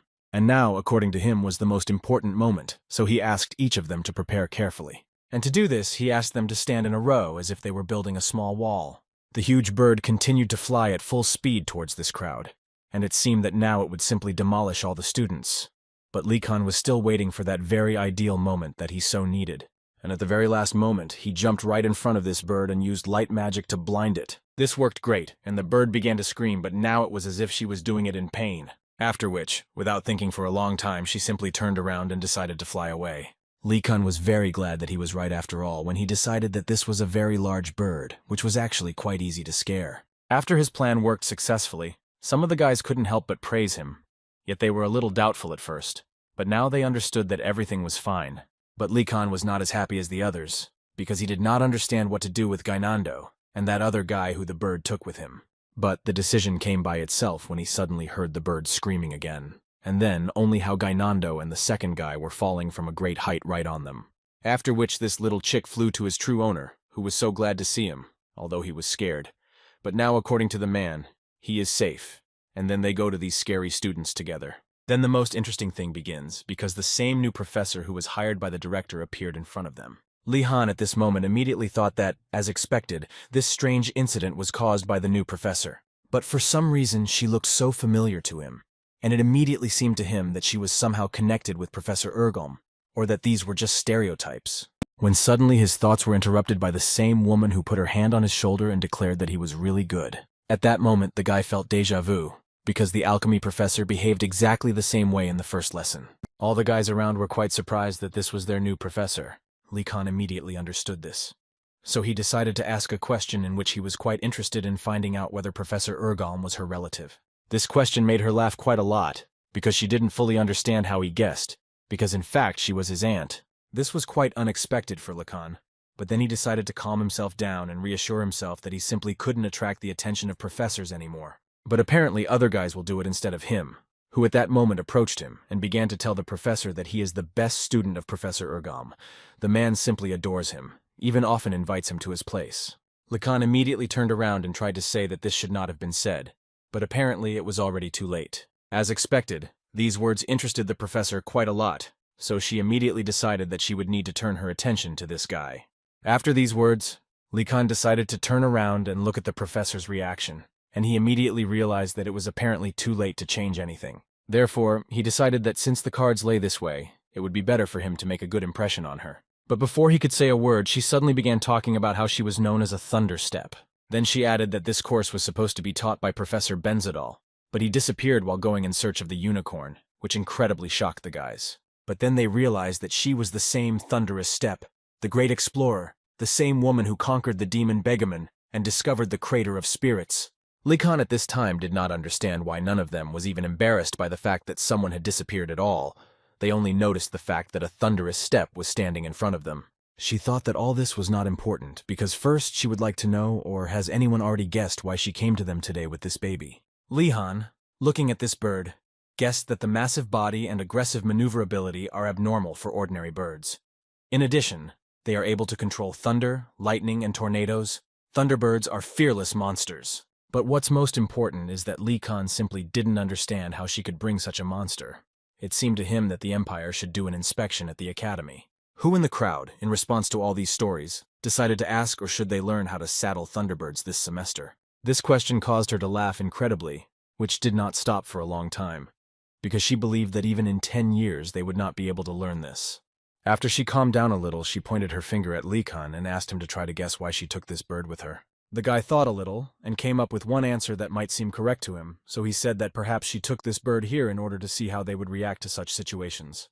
Her Majesty's knight, who was still standing next to Lacan, thought that this was complete nonsense, because at least this was not a survival course. But as soon as he said this, the woman immediately confirmed that Lacan was completely right, and she also did not forget to add that apparently her nephew noticed him for a reason, which greatly surprised the knight. The professor believed that you never know what you might encounter on a journey, which is why constant training is needed. But she didn't tell them all this so that they would worry, because in fact, most of them were concentrating on the riding course.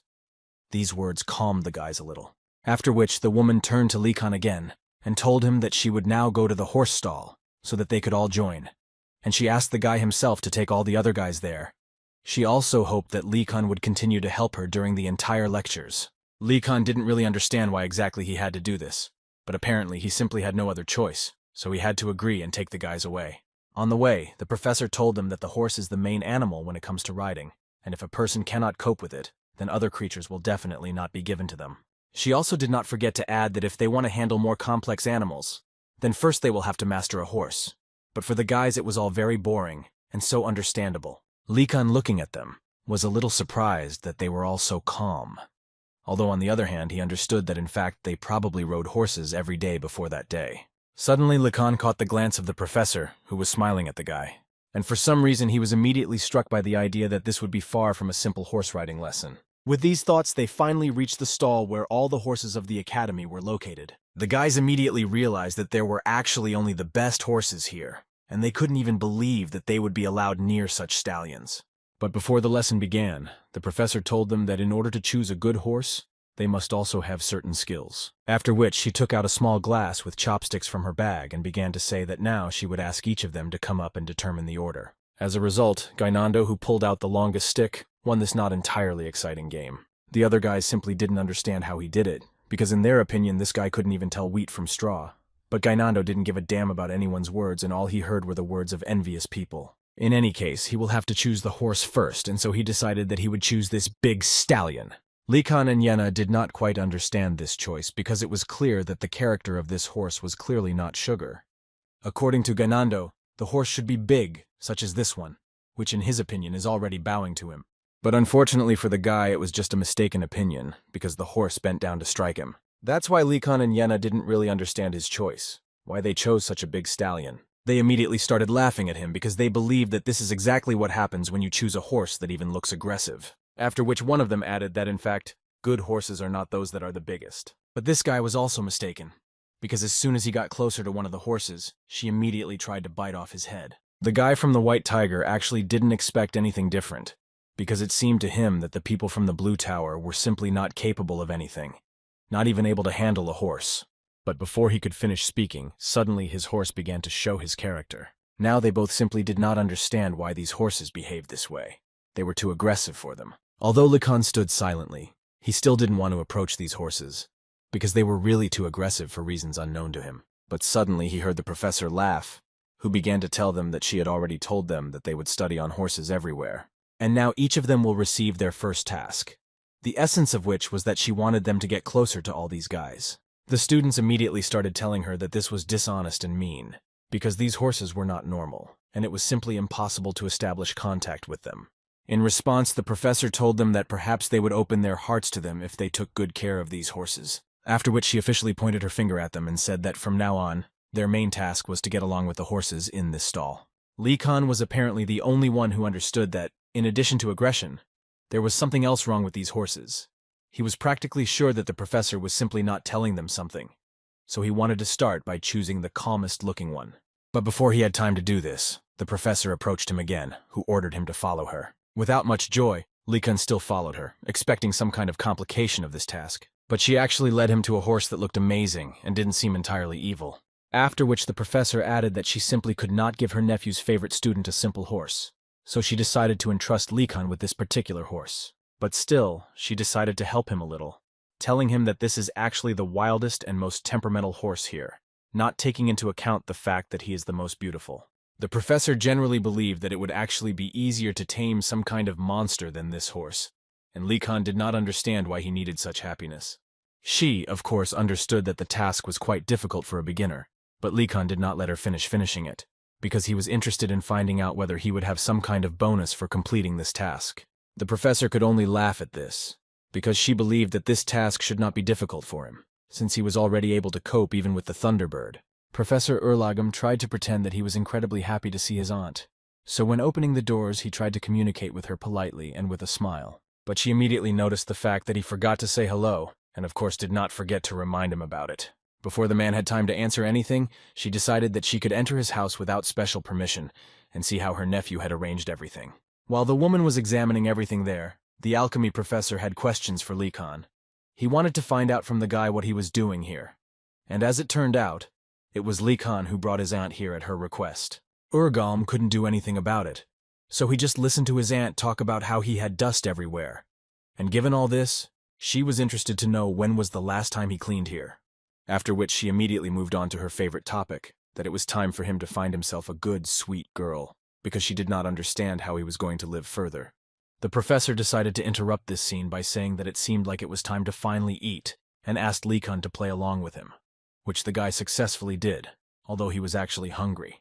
At least the woman completely agreed with him on this, because Likan is a growing organism, which under no circumstances should skip meals. But she also had good news for Urgalm. According to her, they both can relax, because today Aunt will feed everyone with Oriental cuisine. Although this was not entirely good news for the man, because he does not like Oriental food. But when his aunt took out a knife, he realized that in fact, he had no choice as such. His terrible dreams literally became reality today, how he wanted to wake up now, but apparently this is really reality. In any case, nothing can be done, so the man decided to at least talk to Likan and ask how he was doing. But he didn't have time to do this, because he noticed something special on his chest that literally shocked him. His left shoulder literally sparkled, and it looked like a small tree branch. As it turned out, this was the result of the fact that on this side he kept his artifact, which he received in the forest. Urgalm was slightly surprised that the guy had already managed to upgrade his equipment, and even he felt the energy of the forest looking at this artifact.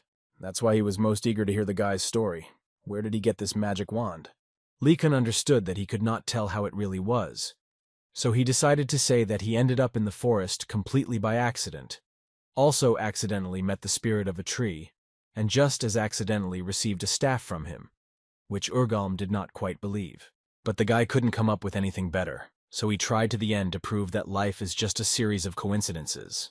But both professors who listened to this story immediately realized that the guy was just trying to escape, but apparently this attempt failed. Moreover, Urgom decided to ask the guy if that tree had given the guy any riddles.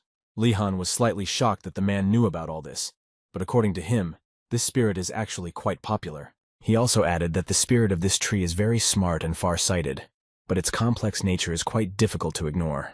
Therefore, Likan decided that this staff had special capabilities and wanted to ask the man if this was true. Although the guy himself knew that, judging by what the spirit was telling him, there was clearly something hidden in this staff, and therefore he was interested to know what ability was hidden in it. It seemed to him that this should be something like becoming invisible while holding a staff or spirit magic. The ant put her soup on the table and decided to answer the guy's question, saying that this staff really has a special power. Lihan was so happy to hear this, and therefore he quickly wanted to know what kind of power he had. The woman was not going to keep him waiting and immediately said that he would be very useful in farming. This was not the answer Likan expected, and it was not strange to see that he was upset. Urgom completely agreed with his aunt, because in fact this is exactly what should be expected from the gifts of tree spirits. They are good at work related to growing things. Only the man didn't understand why Likan was so upset, because it was so great that he would be able to grow something. Likan thought differently, but could not help but agree with the professor. But in fact, Lihan really wanted to try to grow some edible crops, and after hearing this, Auntie decided to tell him that she would help him with this. After they had eaten and refreshed themselves with new strength, she immediately went out into the backyard so that the woman would give the guy instructions. First of all, she suggested that he plant sweet potatoes and potatoes, although he would have to wait a little for the harvest, but she assured him that when his time came, he would be incredibly grateful, and Likan did not argue with her. And mentally he tried to do everything so that his positivity would not disappear, because he wanted to do a little different things. But since his staff was designed specifically for this, he didn't mind growing different crops. The students of the Blue Tower were dying of hunger again because the last time they ate was a few days ago, when suddenly their whining was interrupted by some unexpected ray of light, which in their heads was God, who descended to them in order to save them. But it was just Lihan, who went away for a few hours, but now he is back with them. And how glad they were that he came to them again, because they immediately saw a basket of food in his hands. Likan received this food a few hours earlier. It was the professor's gratitude for his help. They were all so happy to see him, and in fact they did not expect anything less from him, and they also did not forget to say that his family was the greatest that had ever existed in the empire. Likan, listening to all this, thought that they had changed a lot over the past couple of weeks. They became just like little chicks waiting to be fed. Having placed this basket on the floor, Likan asked them to wait a little while he cooked soup for them, and then they could eat normally. Yenna watched Lian so closely while he was preparing this soup. It seemed to her that he looked like an experienced alchemist in action, although in fact he was just making soup. After some time, the soup was ready, and the guy asked the guys to carry their plates, because now they would start eating this delicious soup. A couple of minutes later, they were all eating soup and enjoying life, and Yenna, as the executive secretary, was writing everything down. But Likan decided not to stop there and went to another person in the room. It was Her Majesty, to whom Likan decided to personally take a bowl of soup so that she could taste what he had prepared. Lihan also did not forget to add that everyone had already received their portion, so she could eat without worry. The girl was not entirely sure that she needed to eat this at all, but she still decided and did it. After which she is unlikely to regret it, because this soup was the best work of art she had eaten in a long time. Likan was glad that she liked it so much, so he decided not to disturb her and thought about letting her stay in the room and finish her meal here. The girl politely thanked the guy for such a gift and added that she would definitely repay him in kind. As it turned out, it was not exactly Likan's idea, but the princess's friends, who asked him to do so, and they were very happy when they heard from the guy something that she really liked. After hearing this, the princess's friend also decided to ask Likan to do this more often, and for this he promised to pay him double in silver. Likan did not see the point in this until he heard the word doubly, and as soon as the guy said this, Likan immediately agreed and said that it was an honor for him to serve the imperial family. Although he still didn't fully understand why they cared so much about her, perhaps because the princess was such an important person, although probably everyone in the imperial family was important except Gainando. After lunch and rest, Likan went to evening magic classes, and this time he was completely alone in the class. At that moment, the teacher, looking at Likan, thought that in fact it was not his responsibility to supervise the students. But when he saw the amount of mana that came from Likan, he simply could not be distracted. The man believed that he would definitely regret it in the future if he now lost touch with such a talent. Therefore, he decided to talk a little with Likan, and the guy at that moment thought that the teacher realized that he was messing around. And so that it wouldn't seem that way, Likan decided to ask the teacher why this training was even needed. The man did not expect such a question from the guy, because it seemed to him that everything was written in the lecture notes, except that Li Kan simply did not read it. Li Kan immediately blushed, because in fact he didn't even hold the notes in his hands. Then he decided to change the subject and asked the man to tell him how this training would help in battle. In response to this question, the professor simply remained silent, and this heated up the situation between him and Li Kan gradually began to get nervous. After a short time of such silence, the man finally told the guy that he needed to think about the answer, since the question was too banal. A minute later, the answer came to the man on its own. He stood up from his seat and decided to give the guy an example that now he can destroy Li Kan using just one feather. This was a rather frightening example for the guy, but it is worth noting that thanks to him, Li Kan began to understand what the teacher was trying to convey to him. But the professor didn't finish there and added that high-level magic is not needed in battle. What can be used to destroy an opponent will be enough. According to him, when a person rotates a spiritual stone, then by these actions he automatically trains to strengthen the power of projection magic. Even if it is the same single magical projectile, the power will vary dramatically depending on the one used. A magician whose base is weak will hardly be able to use this ability in a real battle. The heat and noise of the battlefield, coupled with the atmosphere of bloodlust, will weigh heavily on him. However, a well-trained magician with a polished base, even in an experimental situation, will be able to use his power for its intended purpose. All this was so beautiful, and at the same time frightening for Li Kan. But what was most interesting for him was that the professor didn't even break a sweat to show something like that. Is he really that strong? Now Li Kan thought that if he did not take classes into account, now he perceived Professor Velati completely differently. The guy always thought that his course was simply made for the sake of simply existing. But it turns out there was such a meaning behind it all. And this meant for the guy that he could get not only good grades from the man, so he decided to ask the professor one question. After approval from the professor, Li Han began to talk about how he had recently managed to activate a low-level manipulation, but he could not control it. The professor immediately suggested that the guy simply had a huge reserve of mana, which Li Kan himself confirmed. It was so surprising for the guy that the man immediately understood what was going on. So, he was sure that the man had some thoughts about this. It even seemed to him that the professor would now give a complete solution to his problem. He was so interested in finding out what method he would teach him. To Li Kan's surprise, the professor at one point simply took his hand and cast a spell with which he began to absorb the guy's mana. The guy was very frightened by this, because he knew very well that absorbing mana is a strong and vile spell of the highest circle, which allows you to absorb the enemy's mana. But what surprised him most was that the professor, without a shadow of a doubt, began to use it on the student. So Li Han began to ask the man to stop and not do it. The professor did not stop and simply asked the guy to stand still and not move. Suddenly a huge ocean appeared in front of his face, which literally filled his head in thoughts. Apparently that's why the man fainted from this sight, which frightened Li Kan even more, who now didn't understand what was happening at all. As it turned out, the professor wanted to reduce his mana volume to make it easier for him to control. But he didn't succeed, because Li Kan has much more mana than he could imagine. Usually those who have more mana than they can withstand cannot change the power of the spell and simply lose consciousness, which is exactly what happened to the professor. But it cannot be that the Einregard professor does not know his mana limit that he's allowed to use. Then Li Kan thought that he had enough mana to knock out the professor, and this scared him a little, because now he didn't even know how much mana he had. After which, the guy began to say that if such an experimental method did not work, then most likely there was simply no way out. But the professor suddenly interrupted him, and said that in fact there is one way. But first, the man would like to know from Li Kan whether the object he was trying to control was flying in his direction. The guy immediately thought about this, because he was not completely sure, but still he was more inclined to believe that the object was not flying in his direction. In response to this, the professor told him that instinct is the most important thing. It may seem to him that this is impossible, but if the will of the wizard and the object are connected, then he is controlled by simple instinct.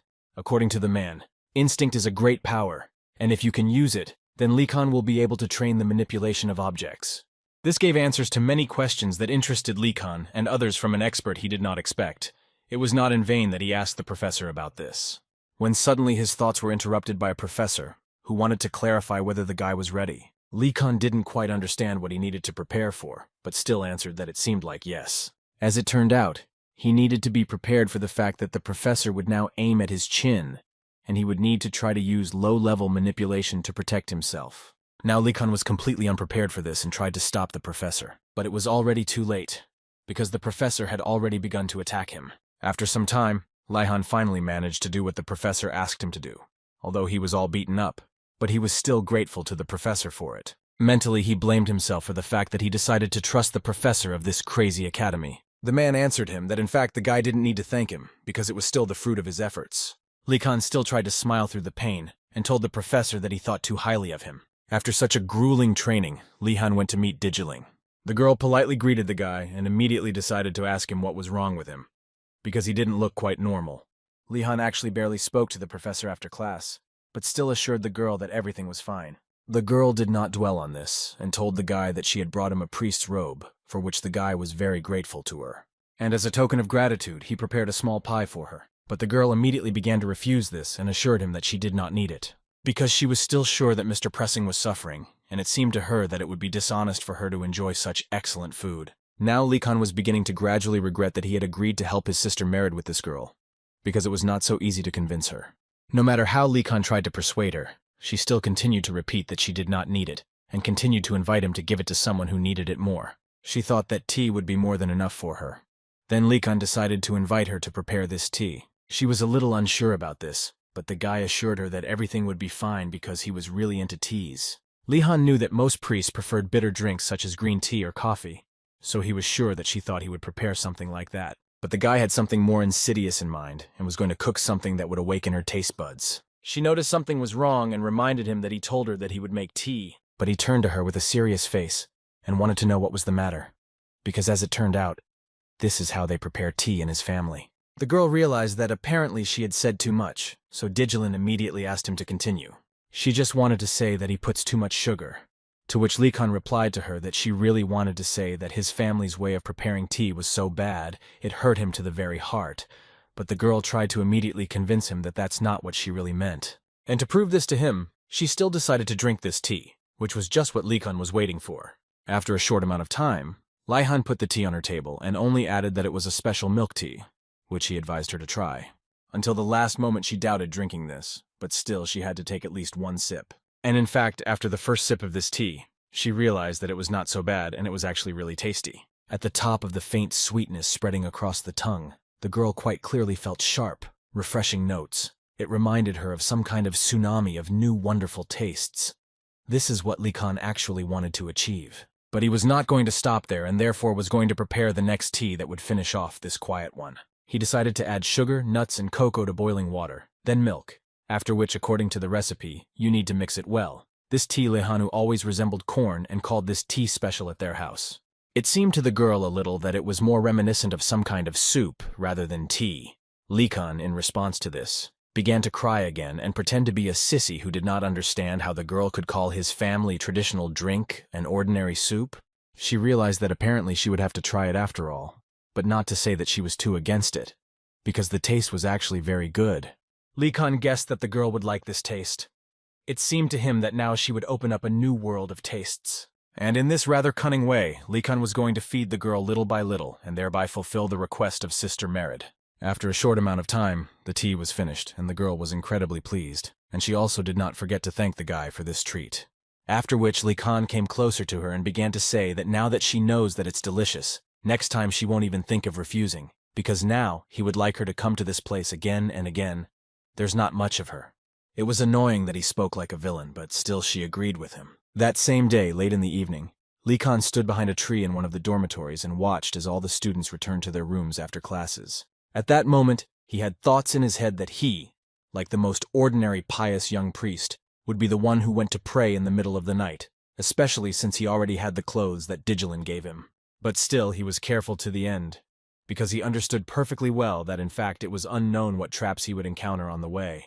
Fortunately, he passed the first floor without any problems, and this was actually expected for him, by the way. This is the first time he's been walking through these huge halls since his arrival. Therefore, he decided that first it would be a good idea for him to explore these places. But at some point, he noticed a student who was standing not far from him, although he was not sure that it was a student. But after a few minutes of observing this character, Lee Khan realized that this was really a student. But what was most interesting was that he was from the Black Turtle Tower. Lee Khan watched him carefully for some time, and what was most surprising was that this guy walked simply silently, as if he had been training this gait all his life. For some reason, Lee Khan remembered that mouse beastmen were not particularly welcome in the Empire, and all this was due to the stereotype that they were either thieves or vagabonds. Lee Khan, of course, did not want to be biased, but his intentions were immediately visible to the guy. And since their intentions are similar, Lee Khan decided to talk a little with this swindler. So the first one came up, but immediately warned the Black Turtle guy that if he made even one sound, his body would be found dead tomorrow. The Beastman was frightened by such an unexpected appearance of Lee Khan, because he thought that it could be a professor, but now he can exhale, because in front of him is the same student. Lee Khan asked him for forgiveness for this, and offered to meet him, so he asked him what his name was. This guy's name was Ratford. He was a professional thief who belongs to the Black Sheep group. The student does not openly ignore him, but he still feels outside the group. Therefore, he decided to prove himself to his peers in the tower, and for this he began to look for a place where essential things were stored, after conducting a thorough search. As a result, he was able to find a door that possibly leads to the vault. He was able to make the key to this door without any difficulty thanks to his talent. Lehane was impressed by his abilities, and according to Ratford, he spent all his free time making this key. While the guy was looking at this key, Ratford asked who he was, and decided to assume that, judging by his physique and actions, he was from the Tiger Tower. This assumption made the guy laugh a little, so he decided to introduce himself as Likan Vardanaz from the Dragon Tower. This surname obviously frightened Ratford very much because he, like no one else, knew how dangerous this family was. Likan noticed his reaction and asked his interlocutor not to be so surprised, because he believed that in fact, there was nothing like that here. Moreover, Lehane suggested that Ratford act together, because he believed that this was in any case better than alone. Ratford couldn't believe his ears because the guy standing opposite him was too high status, so he wasn't sure that they could cooperate at all. In response to this, Likan decided to point out that in fact, it was he who suggested this to him, so yes, of course it's possible. Ratford still decided to ask Lehane if he was sure, to which the guy answered him that it was better to move and not waste precious time. The first thing he wanted to do was ask Ratford if he could open this door, but according to the Beastman, this door was under the influence of magic, so he was unlikely to be able to do this. Likhna was slightly embarrassed by this. He did not think that this door could not be opened in some ordinary way. Therefore, he decided to examine this door a little and did it for good reason, because he noticed a sign that was quite familiar to him. After which he thought a little and asked Ratford to leave, because he had one plan. He took out the key, which had been in his pocket for quite some time after he stole it from the director. And what was Ratford's surprise when he saw that the guy still managed to open this door? Therefore, he immediately wanted to find out from Likan where he even got this key, to which the guy answered him with a smile that he stole it from the director. In fact, that day Lehane did not tell Asen that he found this key while they were both listening to the messages from the director. Although this key came to the guy by accident, he never imagined that he would ever need it. In any case, he understood that behind this door, there was a trap waiting for them, so they definitely had to be extremely careful. And as soon as they opened the door, the first thing they saw was a staircase that led down. Likan did not have time to invite his new friend to go down these stairs when Ratford simply fell to the floor and seemed to begin to listen to external noises. His ears played a big role in his life, because he heard much better than everyone else. And today, with the help of this hearing, he heard someone talking below. This made Lihan so happy, because he was actually always very interested in knowing whether external supplies were coming into their academy. And if they did, they must surely use some kind of underground route. If it happened after curfew, the students would have no way of knowing about it. So he was pretty sure the provisions were downstairs, although Ratford didn't quite like the idea of going down there. But still, they began to descend, and the first thing worth noticing was that they had not descended very far, and there was absolutely no light here. Therefore, Ratford suggested that Lehane use the magic of light to somehow illuminate his path. But before the Beastman could reach for his wand, Likan stopped his hand, who explained to him that he shouldn't do such stupid things, because the director was definitely hiding this place, so he would hardly have made it easy to navigate. Ratford agreed with him. Lehane was indeed right, and he just didn't think about it. Although mentally at that moment he still didn't understand who Likan was, because the further they move, the more it seemed to him that he was used to such situations and felt like a fish in water in them.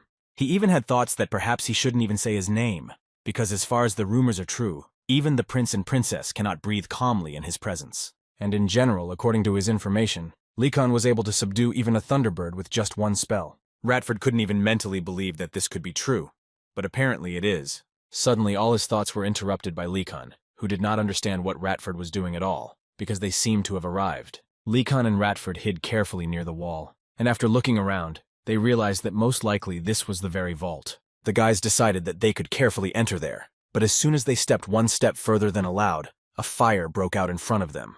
But Likan didn't understand what suddenly happened because in fact they didn't even try to walk. They just took one step, after which all the lamps miraculously lit up. Suddenly his thoughts were interrupted by some stomping. Apparently someone was walking along the corridor. And the guy was absolutely right, because it was the warehouse keeper, or so it seemed to him. They became quiet and decided to listen to what he was saying, and this keeper began to count the food. 8 circles of cheese, 5 bottles of maple syrup. Lee Kun understood that this was apparently a daily inventory count, but he didn't even think that there were so many products in this warehouse. But most of all, he was surprised by the fact how responsibly they treat the storage of all these products. In any case, Lee Kun decided that there was nothing more for them to do here and it was time to leave. But before he had time to say a word to Ratford, a voice sounded behind him, who would very much like to know who they are and what they are doing here. Lee Han asked himself to mentally do everything not to start panicking, and this calmness led him to the idea that he could use light magic to blind him. But this idea quickly disappeared from him, because Lee Han drew attention to his face, on which there were only bandages and no eyes were visible. They say that when a person loses one of the senses, the others begin to improve to compensate for the loss. But Lee Kun was still sure that even if this was true, this creature still would not have been able to find them so easily, because they did not make a sound, and their smell was interrupted by tons of others. Although all this was good, the question of how he was able to find them remains open. Meanwhile, the Guardian, looking at Lee Kun, noticed a huge energy inside the guy inside his body, which later created just a huge ocean in his head. And this could only mean one thing, that in front of him was a very powerful magician. Therefore, this creature decided to show respect and bow to Lee Kun, which was quite unexpected for the guy. After which, it added that judging by the huge amount of mana, he must be the director, and this provoked him to ask forgiveness for his discourtesy. But he promised that he would immediately return to work. Lee Han couldn't believe his eyes. Would this guard really just leave right now and that would be the end of it all? Although the fact that he confused them with the director meant something to the guy, although he did not fully understand how this was even possible. In any case, what was much more important was the phrase that he had a huge amount of mana, and it turns out that they were spotted precisely because of it. The guy, of course, guessed that it wouldn't be entirely easy, but he didn't even suspect that it would be so easy.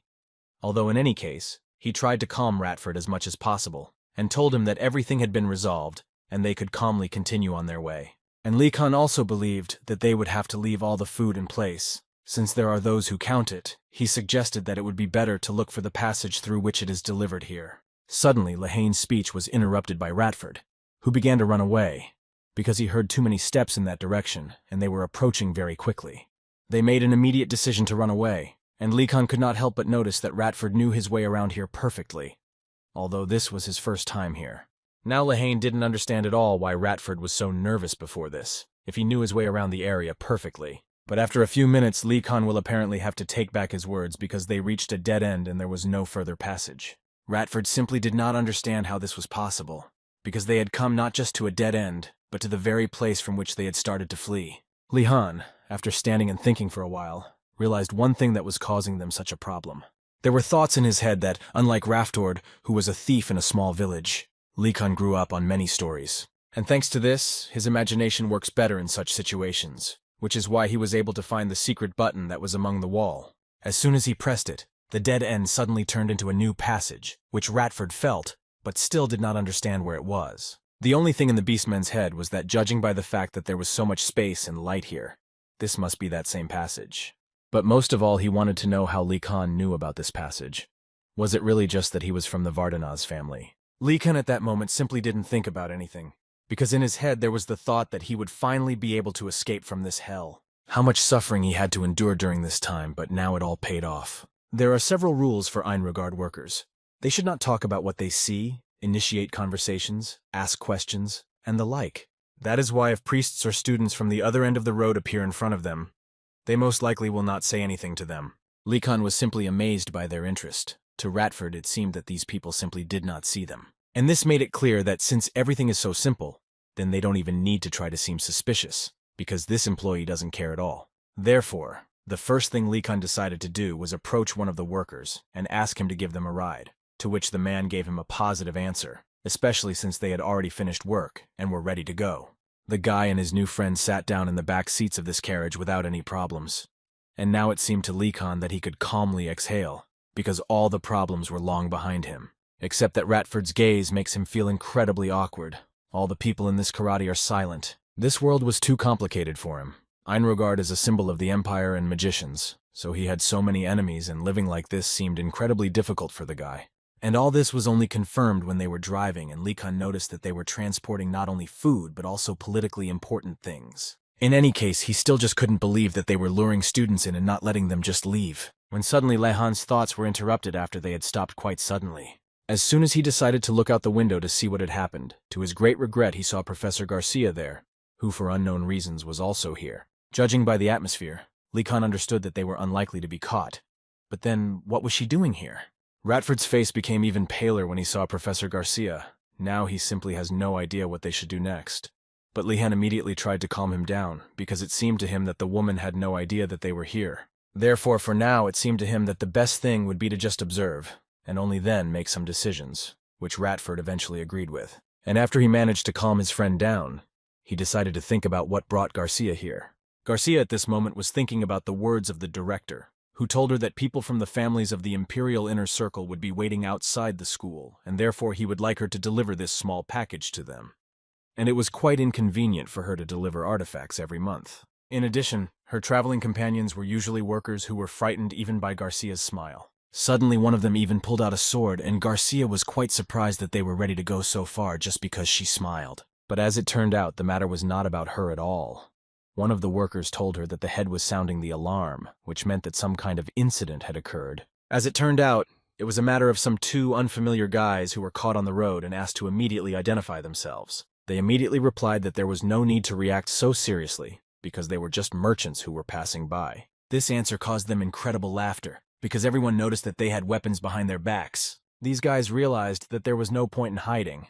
Apparently even the porters at this school were unusual. One of the main workers immediately ordered everyone to line up, because he immediately realized that these were either mercenaries or ordinary soldiers. They decided that there was no point in playing children's games, so they immediately prepared their crossbows and fired. In response, the mercenaries immediately told them that this was all just nonsense, and not an attack because they came here for a reason, but prepared before it. The workers realized that these were far from ordinary guys, and they immediately wanted to know who they were. But instead of answering this question, one of the mercenaries could only say that they had come to fight the magicians who were eating up the empire. Although they were still not so sharp in their movements and asked the workers to drop their weapons and surrender, this was the only way they would not get hurt. One of the employees realized that these were most likely ordinary anti-magicians who came here to destroy them. These unknown guys realized that no one here was listening to them. So after the last warning, they went into battle with the words that they would destroy them for the glory of the Twilight Team. But before they got too close, someone suddenly used magic, specifically the Order Curtain spell. And the one who joined this battle in time enough was Garcia, who was able to repel their blows with a barrier in time. Although in any case, she perfectly understood that in fact the situation was still not the best, because her enemies are people from the Twilight Team who destroyed countless numbers of magicians, and as a not-so-combat mage, it will be quite difficult for her to resist them. Therefore, she decided that all she could do now was to send a request to the school for help and hold out until help from the principal arrived. But these guys weren't going to just stand there and wait for someone to come to this woman's aid. So they prepared a very strange weapon in the form of a huge ball, which literally sucked up all the energy. Garcia began to realize that her mana was simply dissipating, and without mana she definitely wouldn't last long. One of the workers immediately ran up to her and wanted to know what was happening, to which she said in a rather sad voice that magicians are not omnipotent. Then she added that there are many ways to neutralize the spell, for example objects like this, which disperse mana over a large area. And most likely it was just an ancient relic that occasionally appears in ruins and dungeons. But the most amazing thing is that no one even approximately understood how these guys even managed to get it. Now this was actually not the main question, because she perfectly understood that since her mana was absorbed every time she tried to use it, then in this way, she simply would not be able to hold the spell. And frankly, she simply did not understand what to do next. Before she had time to think anything, an anti-mage suddenly appeared behind her, who was going to do everything to make her finally feel retribution. But at some point this warrior simply fell unconscious on the floor, and it was so surprising for Garcia, because what could have happened?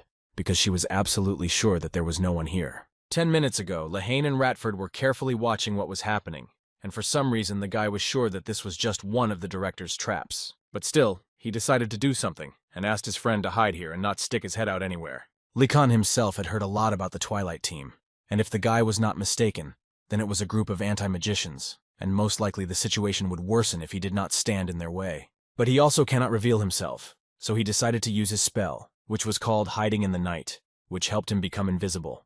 Although after that blow, from which one of the anti-magicians fell unconscious, Lekan still decided to reveal himself and tell Professor Garcia that it was him. But at that moment he never lifted his spell, which helped him remain invisible. and the woman at that moment simply did not understand where he was, and most importantly, what had he forgotten in this forest.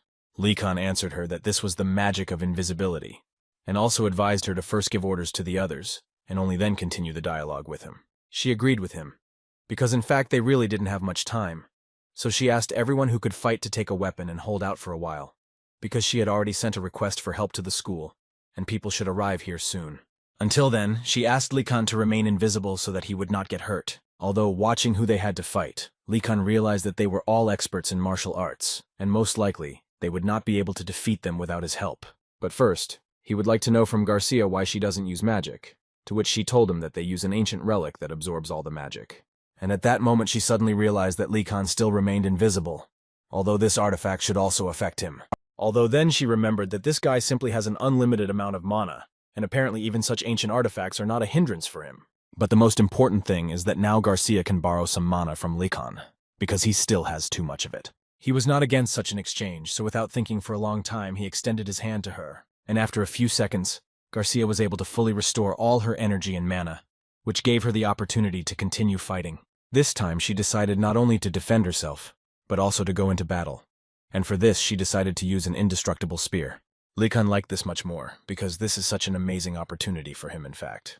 The anti-magicians couldn't believe their eyes, because they had just taken all the mana from her. How was she even able to use magic? Garcia decided that she should make her strike first on that old artifact that continues to weaken her, and only then deal with the criminals. Apparently her blow worked because this magical artifact exploded, which caused just a huge explosion. After which Garcia felt that her mana had finally returned and she couldn't help but be happy about it. And since she can fight again, she saw no reason to finally put an end to these guys once and for all. And for this, she has one very good spell. The anti-mages realized that they most likely lost this battle, so they decided that the best option in this case would be to simply run away. Although this was good news, Lee Kun still could not rejoice, because he felt that the professor's mana was still going somewhere, even though it was not much. After a short inspection of the area, he noticed that that ball was still intact, and apparently it continued to suck out mana. Without thinking for long, he informed the professor that the relic was still functioning and needed to be destroyed as soon as possible. But she didn't have any time for this, because at that moment 4 anti-mages decided to start attacking her at once. Therefore, Lee Kun had to join the battle, and in time he was able to repel one of the attacks of the anti-magicians. These guys simply did not understand what was happening here, why their second partner also fell unconscious, because they were sure that there was no one here. One of them was apparently the smartest, because he began to calm them down and talk about what was actually obvious to him. There is clearly another magician here who uses invisibility. Lee Kun couldn't believe that they were able to react to an invisible person so quickly. But what interested him most was the aura of the person who was fighting against them, because it was definitely different from the others. Although Lee Kun understood for sure that he simply could not let this particular person near the professor. Therefore he uttered the cherished words that revealed his identity, and now he was visible to everyone. That same guy immediately stated that he did not expect that the boy would fool them. But now he was going to do everything to make the guy pay for everything he did. Lee Kun was not going to bend under the words of this villain, so he asked him just not to think that he was a fool, because this was far from the case. After all, he at least did not understand why he should fight with them at all, if he could destroy the relic and that would be the end of the battle. So he ran straight to her. But he was well aware that it would actually be quite dangerous to face them directly, so he used his invisibility again. The head of the anti-magicians ordered his guys to stop, after which he added that he would deal with this guy himself and let them deal with the woman. In this case, Lee Kun prepared another plan that was supposed to help him, and its essence was to use the very balls that helped him train magic. This rather unexpected decision surprised the anti-magicians, so these balls flew straight to the target. After several accurate blows, they all decided that the boy was not simple and most likely he knew how to fight, so they should be more careful. At that moment, Lee Kun noticed to himself that the sensations he was feeling right now were very different from what he had in class. It was as if his brain was on fire. But in any case, he decided that he needed to concentrate now, because if he exposed himself even a little, he could die quite easily. No matter how hard he tried, his strength was too little to concentrate only on attacks. From such an overstrain in his head, he even began to bleed. Lee Kun simply couldn't believe that he had run out of mana, and that's why he started bleeding. But looking at his belt, which is still working, he realized that he still has a lot of mana. But then what's wrong with it? There were few options.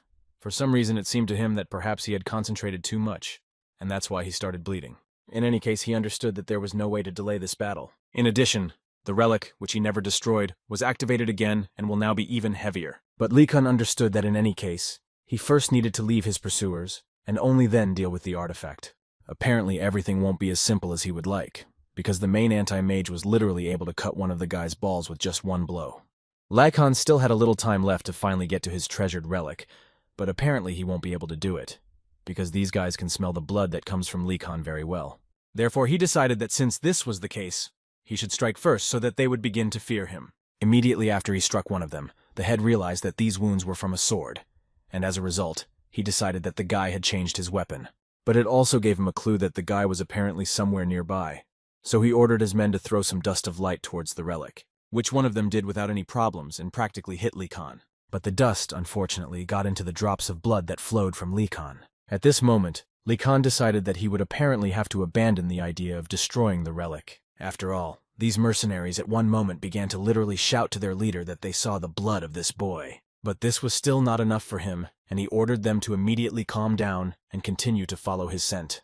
Although after this phrase he realized that in fact he no longer distinguishes smells, because they are all mixed up. This was too bad news for them, but in any case, no one was going to give up. So the leader ordered each of them to be on alert and not let this vile magician attack them from behind the scenes.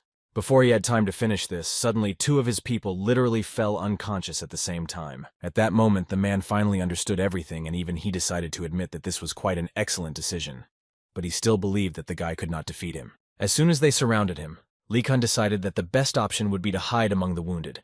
And as you can see, this decision is bringing good results so far. This made the man admit that the guy was a very strong opponent, and so he took off his mask and introduced himself as Garrix, and from that moment he assured Lycan that he would fight with his full strength. After which, he attacked the guy with the words that, if he hid his smell, this does not mean that he hid perfectly thanks to his poetic spell. Although Lycan was able to block his blow, the guy did not fully understand how the man managed to do it. Garrix at this time began to say that the guy was actually very easy to catch, because he could very clearly hear his trembling breathing. According to this madman, he can identify Lycan not only by smell, and he was also very grateful to him for interrupting a couple of people, and now he can hear him even better. So it's time to finish with him. Lycan did not expect such a fast attack, so it was quite difficult to dodge his attacks. Although Lycan managed to dodge, he understood perfectly well that if he made even one mistake, he would most likely have serious problems. Garrix's skill with the sword was simply excellent, clearly better than Lycan, who only completed fencing courses with his teacher in childhood. Lycan couldn't believe that all he could do was block the blows of a man who couldn't even see him. At one point, the man knocked him down, but the guy still had a smile on his face, and in his mind he thought that apparently he had finally found himself in real danger. Garrix slowly but confidently approached the guy, as if he saw him and knew exactly where he needed to go, simultaneously saying that the guy's breathing betrayed his fear. But most of all, he wanted to see what the guy's face looked like, distorted with fear. Lycan understood that he had few options, and perhaps none at all. But he was sure of one thing, that he definitely couldn't die like that. At that moment, for some reason, he remembered the words of his master, who told him that experienced swordsmen can fill their sword with mana and make it several times more powerful. And if this is so, then he will finally be able to justify all the training that he had. And this seemingly not the best idea actually worked, and the guy was finally able to figure out where he could spend all his mana. He simply put a huge amount of mana into his sword, and with this he was able to land a good blow on the man, who was already practically celebrating his victory. Garrix lay on the floor and understood perfectly well that a simple sword swing could not be so powerful. So he wanted to at least find out what this brat just did? But everything was not as good for Lycan as he thought, and as soon as he tried to get up from his seat, he realized that in fact he could not do it. The guy looked carefully at his hands and realized that apparently this was just an effect from the fact that he used too much mana. But at the moment this was not his main problem, because not only was Garrix able to stand up, he was also able to find the strength to strike. Lycan at that moment could not do anything, and it seemed to him that this was how his life would end. But at the last moment, something clearly went wrong for Garrix, because he simply fell instead of delivering the final blow. It was not completely clear what happened to this guy, but Lycan suggested that perhaps he was simply vomiting blood, and that's why he passed out, which means that his attack using mana worked perfectly. After that, he was finally able to lie down and breathe out a sigh of relief, because he understood perfectly well that he had managed to survive. But he couldn't lie in peace for a long time, because at one moment Garcia ran out of nowhere, incredibly worried about the guy. Lycan looked straight into her face and could not fully understand how she managed to cope, because her enemies surrounded her. But then he saw several bodies behind her, and this made him understand that he really shouldn't worry about her. And now it even seemed to the guy that he might not help her, because she could handle everything just fine on her own. Garcia interrupted his thoughts with the words that now he could finally rest, because their strongest reinforcements were already on the way. Lee Kun could not even think that one day he would be incredibly happy to see this skeleton. While the guy was resting, the director decided to apologize to Garcia for putting her in such danger, because in fact he could have foreseen that this was possible. Garcia answered him with a smile that no one could have known that the same infamous Twilight team would come here. Suddenly, another professor intervened in their conversation, who appeared out of nowhere, and the first thing he said was that the director actually could have taken something into account before sending Garcia on such a task. This obviously angered the director, and Garcia did not understand how he could say such a thing to him. But the professor decided not to stop and continued to say that they were attacked by quite serious guys, whose leader was called Garrix. And according to the man, he is quite influential even in the Twilight team, and is so good in battle that he was given the nickname Magic Destroyer. The director understood the seriousness of this matter, so he decided that while this man was still breathing, he would take it upon himself. However, he was worried about another equally important point, because judging by the traces of the battle, the mercenaries were clearly not fighting like that. And the most important question that haunts him is what Lee Kun was doing here in the first place. At this moment, Garcia intervened, who immediately began to say that if it weren't for Laihan, she would really be in danger, so she decided on her own behalf to ask him to forgive this time and not punish him. But as it turned out, this was not all that the director wanted to say. He was interested in the fact that the new student was able to use magic in such a difficult battle. This makes Lee Han an incredibly talented student. And the director also learned that from the words of the mercenaries, Lee Kun managed to use not only magic in battle with them. And all these facts literally captivated the director, and now he was sure that this guy would definitely be useful to him in the future. The director decided to use his soul succession on him. This was a special method of succession in which everything is transferred to only one person. The Lich wanted to raise him based on this traditional method, and as soon as Garcia heard this, she almost immediately noticed the fact that if he did this, then His Majesty would immediately come for him. And in fact, the professor was absolutely right, and if you remember, he himself created the rule according to which all students should study on equal terms. Considering all this, the director decided to hold off on his plan for now. Besides, he will still have plenty of opportunities to train him. After some time, Lee Kun began to come to his senses, and the first thing he felt was that he felt incredibly good and gentle. Apparently, they just took good care of him. But as soon as he opened his eyes, he realized that this was his biggest mistake in recent times, because he saw the director there. It was quite expected that he would be scared, but no one expected it to be so strong. Lee Kun immediately began to look around because he didn't understand where he was, until Garcia came out to him, who asked him to calm down and reminded him of that terrible attack, which he actually coped with well. Now Lee Kun began to remember that the professor had approached him before he lost consciousness, and now he listened to the director praise him. But most of all, he hoped that he would get away with all this. After all, he helped the professor. But before he had time to think about it, the director suddenly announced that he had not forgotten that the guy wanted to leave school. The director immediately wanted to know how he managed to get through the vault. Before the guy had time to answer him, the director said that he had probably picked up one of the keys that he had left for him. At that moment, Lee Kun only confirmed his theory that it was a trap after all. The director was also sure that it would probably be difficult for the guy to throw the vault guard off his tail, but Lee Kun to the end pretended that he simply did not understand what the director was telling him. But this only caused negativity from the director, and he asked him not to pretend to be stupid, because it was a shame. In addition, the director assured him that the guy would not be able to use this route again, and this was already serious for Lee Kun. But as it turned out, all this was just a lead-up to saying words of gratitude to Lee Kun for his courage in protecting the professor and workers. And as a thank you, the director decided to give the guy a gift, which was the famous Morning Star sword. But Lee Kun immediately noticed that this was a sword quite familiar to him, and it took him a few minutes to guess that this sword was owned by the Twilight team, and this confused him most of all. Is it possible to give such a sword to a student? Instead of answering this question, the director suggested that he take another small gift as a thank you. At first, Lee Kun didn't understand what it was, but when he read what was written on this thing, he realized that it was permission to leave the academy. This forced the guy to literally bow his head in front of the director whom he promised to serve. Now the guy's well-being is simply excellent, because he can leave this prison at any second, and this is exactly what he has wanted for so long. Only his joy was short-lived, and the director decided to interrupt it, who at that moment offered to discuss Lee Kun's punishment. The director asked him not to look at him with those puppy dog eyes because he was feeling embarrassed. But as it turns out, the director wants to punish the guy not for trying to escape, but for getting caught trying to escape. This made Lee Kun smile, Although mentally, in fact, he immediately realized that he just had to keep his head down, and then he would not have received any punishment. And Lee Khan will begin to carry out his punishment at dawn. From that moment, the director ordered the guy to think about a new way to escape, and he will do it in one of the separate rooms of the academy, if it could be called a room. After the director left, the guy immediately decided to check whether the director really closed him, and, as it turned out, he really did it, which seemed a little strange for the guy. But in fact, it seemed to him that this room was completely no different from the dorm, so this punishment was not that serious. He even felt comfortable after he carefully lay down on the bed. It seemed to him that this room was much more comfortable than he had been after graduation in his previous life. Suddenly, his calm was interrupted by a knock on the door, and the one who did it wanted to immediately see Lycon from the Vardanaz family. The guy was a little scared, but after a few minutes he realized that everything was fine, and it was just one of the director's skeletons who brought him food. Although it was still worth being surprised, because in this basket there were so many different types of food that Lycon loved so much. He couldn't even believe that food for the punished was so good. But he was immediately upset, because in fact it was not food for prisoners. Lycon was simply lucky that Professor Garcia decided to thank him in this way, for which the guy was actually very grateful to her. There were many more different products in this basket than might seem at first glance, but this only made Lycon happy. Lycon began his meal, and in his head there were thoughts that it was a fierce battle, and now he remembers and realizes that he barely managed to actually survive. He understood that if he had not gone to combat classes, then perhaps he would no longer be on this planet. But all this is in the past, and now Lycon has finally learned to describe a perfect circle with the help of a metal ball. There is definitely progress.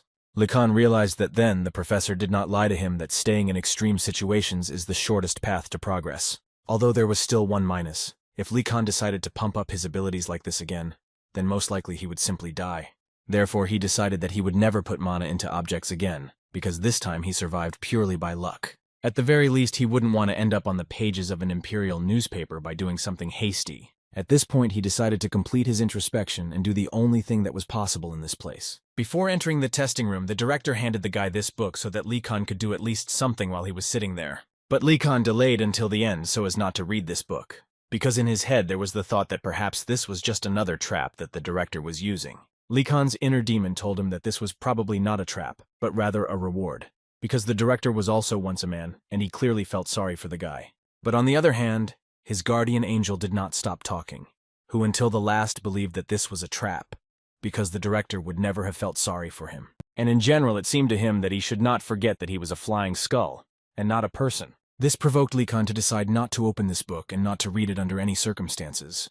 But he managed to do nothing when suddenly this book opened by itself. No matter how strange it was for Lycon, the words literally tied him up and began to climb right into the guy's head. Apparently he was right after all. This is indeed a trap into which he safely fell. The knowledge from this book literally filled all the free space in his head, and he did not fully understand what was happening and how to get out. Lycon understood that this book was not here by chance, and now he would like to know what the director wants to teach him. Suddenly he heard the director's voice, who asked him a question in which he wanted to know the name of the spell that was spinning in Lycon's head. Lycon apparently had no idea what kind of spell he was talking about because he had never actually studied or heard of it. But still, even he had some thoughts in his head. And without thinking for a long time, he decided to say them out loud, and he spoke about the deceptive act of gone adults. At first, this made the director laugh, and then he disappeared from sight altogether. The book closed automatically in the same way, and Lycon fell to the floor in order to at least recover a little from the horror that he had just experienced. The guy simply didn't understand what had just happened. It seemed to him that perhaps the director had cast a spell on this book. In any case, there were thoughts in his head that he could not foresee anything more. But the spell called the deceptive step of gone adults was clearly imprinted in his head. It was obvious to him that he was unlikely to be able to use it, but he was surprised that it was possible to learn the spell this way. Although on the other hand, in fact, nothing else should have been expected from the insane skeleton who put the guy in this room, he mentally was even ready to argue that he did not have any special reasons for this. Lycon did not yet know that the director desperately wanted to teach someone one-on-one, but he restrained himself because other professors, to his great regret, were against such training. The guy's thoughts were interrupted at one point when he heard some sound, so he stood up. At first, it seemed to him that perhaps he had heard something, and in fact he had not heard anything. But then he realized that he could clearly hear someone knocking behind the wall. Was there really someone else who was punished by the director? Lycon came closer and heard a question addressed to him, in which his interlocutor would like to know what course the guy is in.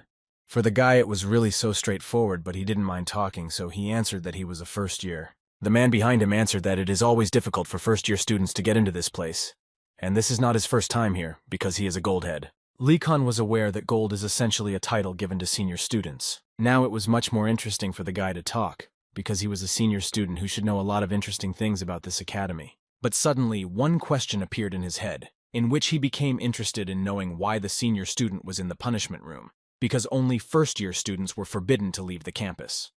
Although, on the other hand, Lee Khan understood that it was not for him to condemn him, because he himself was caught for escaping, and then for fighting with a group of bandits. At this moment, the interlocutor decided to find out why Lee Khan was punished, to which he answered without any problems, and decided in response to find out why the senior student was punished. First of all, the man behind him asked Lee Khan to address him on a first-name basis, because in any case, they would all become the same magicians after graduation. He said all this because mentally he was surprised that the first year was conducting a dialogue with him without any hesitation, so he became interested in finding out what kind of person the guy was. Therefore, he also decided to talk about how he was punished for failing his experiment, which actually surprised Lee Khan. The guy simply didn't understand why he was sent here, because it was such a trifle. But for a senior student, it was not at all surprising, because according to him, this often happens. After which, he said that they needed some materials for the experiment, but he could not get them in time. Therefore, he decided to go to the director's secret vault to steal everything he needed. But unfortunately, he fell into a trap. Now Lee Khan now understood why he was put here. It was just ordinary theft. Therefore, he decided that he would not ask further questions, because it seemed to him that everyone in this place had already forgotten about sanity. What was more important for Lee Khan was that he would never want to find himself here again. But he decided not to miss the opportunity, and therefore asked his neighbor if he knew of other escape routes if the underground tunnel could no longer be used. Although apparently his interlocutor was not in the best mood today, because he answered him quite sharply, saying that the guy wanted too much from him. Lee Khan actually expected such an answer, so he reacted to it quite calmly, after which he confidently called the guards and asked them to come to him. The senior student was a little scared because he didn't understand what this iron head was up to. Suddenly, they started knocking on his door, and the senior student was incredibly scared, because most of all, he did not want his time here to increase. But as soon as he approached the door, the guards began to hand him food, which, according to them, was given to him by a prisoner from the next cell. The senior student didn't quite expect this, and therefore didn't fully understand what all this could mean. But most of all, he wanted to know where the Ironhead got so many products in the punishment room, to which Lacan replied that he was simply given a gift, that's all. For a very long time, it was surprising for the senior student that he managed to get such food in the punishment room. But most of all, he now wanted to know who he actually was, since he could afford so much. All these thoughts literally made him agree to tell Lacan what he really wanted to hear, and the guy was so happy to hear it, although he was once again convinced of the power of gifts. But first, the freshman asked the guy to clarify one thing, after which he began to say that he had heard about this method from his senior students, but had never used it himself. All these words once again told Lacan that all this information was unverified. However, he perfectly understood that he was now in no position to choose, so he answered his interlocutor that he would make a decision himself when he heard its contents. The next day, Lacan had already left his cell and was already walking in an unknown direction with Yenna, who only approximately knew about what had happened. The girl at that moment was only thinking that she simply couldn't believe that Lacan would do chores right after what happened to him, and she also caught herself thinking that he sometimes frightens her incredibly. And as a result, they came to the stable to fulfill the first part of Lacan's obligations. And it was not by chance that they came here, because the senior student whom Lacan met told him rumors about the tallest spire of the main building. Some guys in their senior years believed that there was a stable on the roof of this building that no one knew about, and therefore they assumed that it was for winged animals that professors ride on. Lacan also learned that this is a resting place for the Imperial Eagle Carrier. These animals were known to receive a special blessing, which allows them to calmly overcome the school barrier. But even if all this is true, the guy understood perfectly well that in any case he would not be able to ride them, because this is a special place. Although opening the doors of this stable, he still believed that they had a small chance of success, and while he had it, Lacan decided that he definitely needed to try. As soon as the guy entered the stable, he was immediately greeted by the frightened faces of other students who could not believe that they were seeing Lacan himself, who came from the Vardanaz family. In response to this, Lacan could only tell them that it was time to stop judging others only by what family they were from. But apparently only Yenna understood that they were behaving this way because of rumors about Lacan himself, and not about to his family. Suddenly his words were interrupted by Ratford, who greeted Lacan and did it in a rather unusual way. Lacan immediately approached him to tell Ratford that there was no need to speak to him so formally, and asked him to address him as before. Radford himself believed that he could not do this because it would be too impolite towards him. According to him, this was solely his desire. Lee Kun understood that despite all this, the other guys would most likely misunderstand him, and this would only raise misunderstandings, which did not exactly play into Lee Kun's hands. Still, he decided to ask Radford what he wanted to tell him. Radford began to say that, as Lee Kun asked him, he hid and watched the battle. Soon after the battle ended, the Beastmen watched as the director and another professor arrived at the scene, who apparently were going to settle all the consequences. Radford himself at that moment decided to take advantage of the situation to rummage through the chests, and this decision was crowned with success, because Radford came to Lihan today far from empty-handed. Lee Kun did not expect to see anything like this, and Radford himself assured him that he was only able to bring small ones, because he had to hide it all in his pockets. The guy, looking at this, even from his appearance understood that these potions were quite expensive.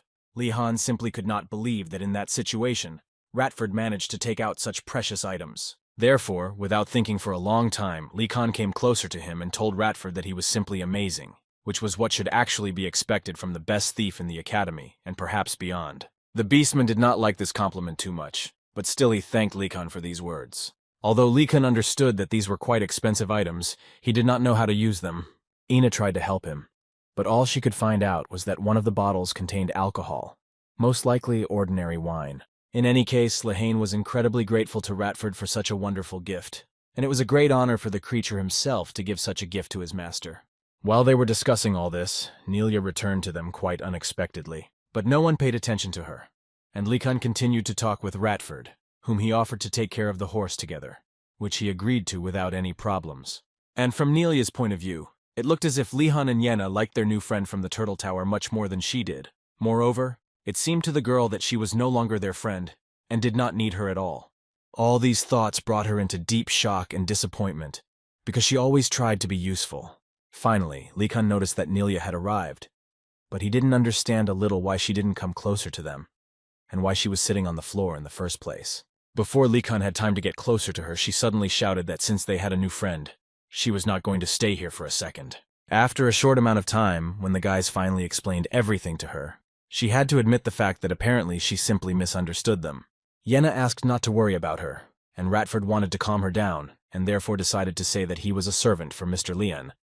But the guy himself closed his mouth in time so that the Beastman would not say too much. After Nelia calmed down a little, Lee Kun suggested that they all take care of the horses together. And first of all, Lee Kun approached the very horse that the professor had entrusted to him. Looking at this horse, it seemed to Lee Kun that she was quite calm, and he did not quite understand why the professor was so wary of this horse. Although Lee Kun did not leave the option that this horse could simply be pretending given the behavior of other horses. But Lee Kun had the idea that everything would not be so simple for a long time.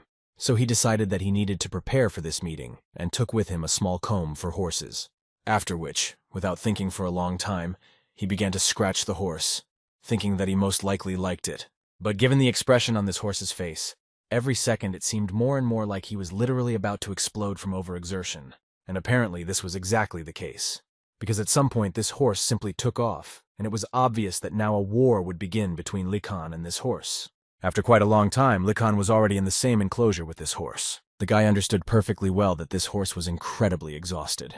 Although he himself could not believe that he needed to go through so much just to comb it out. The other guys were no less tired for him, but fortunately each of them had results and their horses also began to listen to them. But unfortunately, Lee Kun's horse still could not open up to the guy. For Nelia, this was quite strange because she was sure that usually by this time the horses were already beginning to open up, and Radford absolutely agreed with her.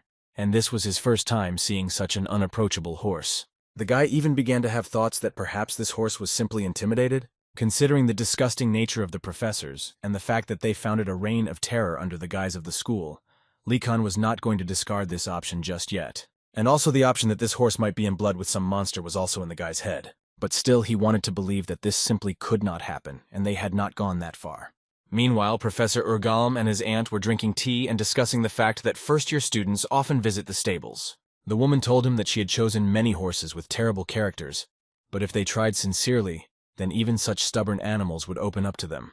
And if they decide to whip them or something like that, they will greatly regret it. And this caused her to laugh incredibly maliciously, which Urgalm simply did not want to hear. So he decided to change the subject, and wanted to know what progress Lee Kun was making. The woman answered him that Lee Kun was a good child and everything would work out for him. She also believed that even though it would be difficult to cope with the griffin, but if he tried and was resourceful, then he would most likely have a little luck and they would be able to get closer. From such words, Urgom accidentally spilled tea on his aunt's hands and she immediately started screaming at him. But then she realized that she had rather accidentally mentioned the word griffin. After which she tried to correct the situation and began to say that she simply could not say such a thing and he most likely heard it. But Urgom was not going to listen to her. He just wanted to hear the truth from her. So he had to yell at her a little so that she would finally tell him everything. Although he himself guessed that apparently the woman simply turned the griffin into a horse and slipped it to the student. A griffin is a monster with the head and wings of an eagle and the body of a lion. Due to their arrogance and selectivity, they do not accept everyone as their master. Depending on the region, their personalities and habits may vary slightly, but some things are true for everyone. And that something was that they were not suitable for taming by first years, which is why Urgom was so evil. Moreover, according to his information, Lee Kun asked for a day off due to injuries and therefore he simply did not understand why she was forcing him to do such madness. She was tired of enduring his screams and decided to remind her nephew that he needed to think about what he was saying to his aunt.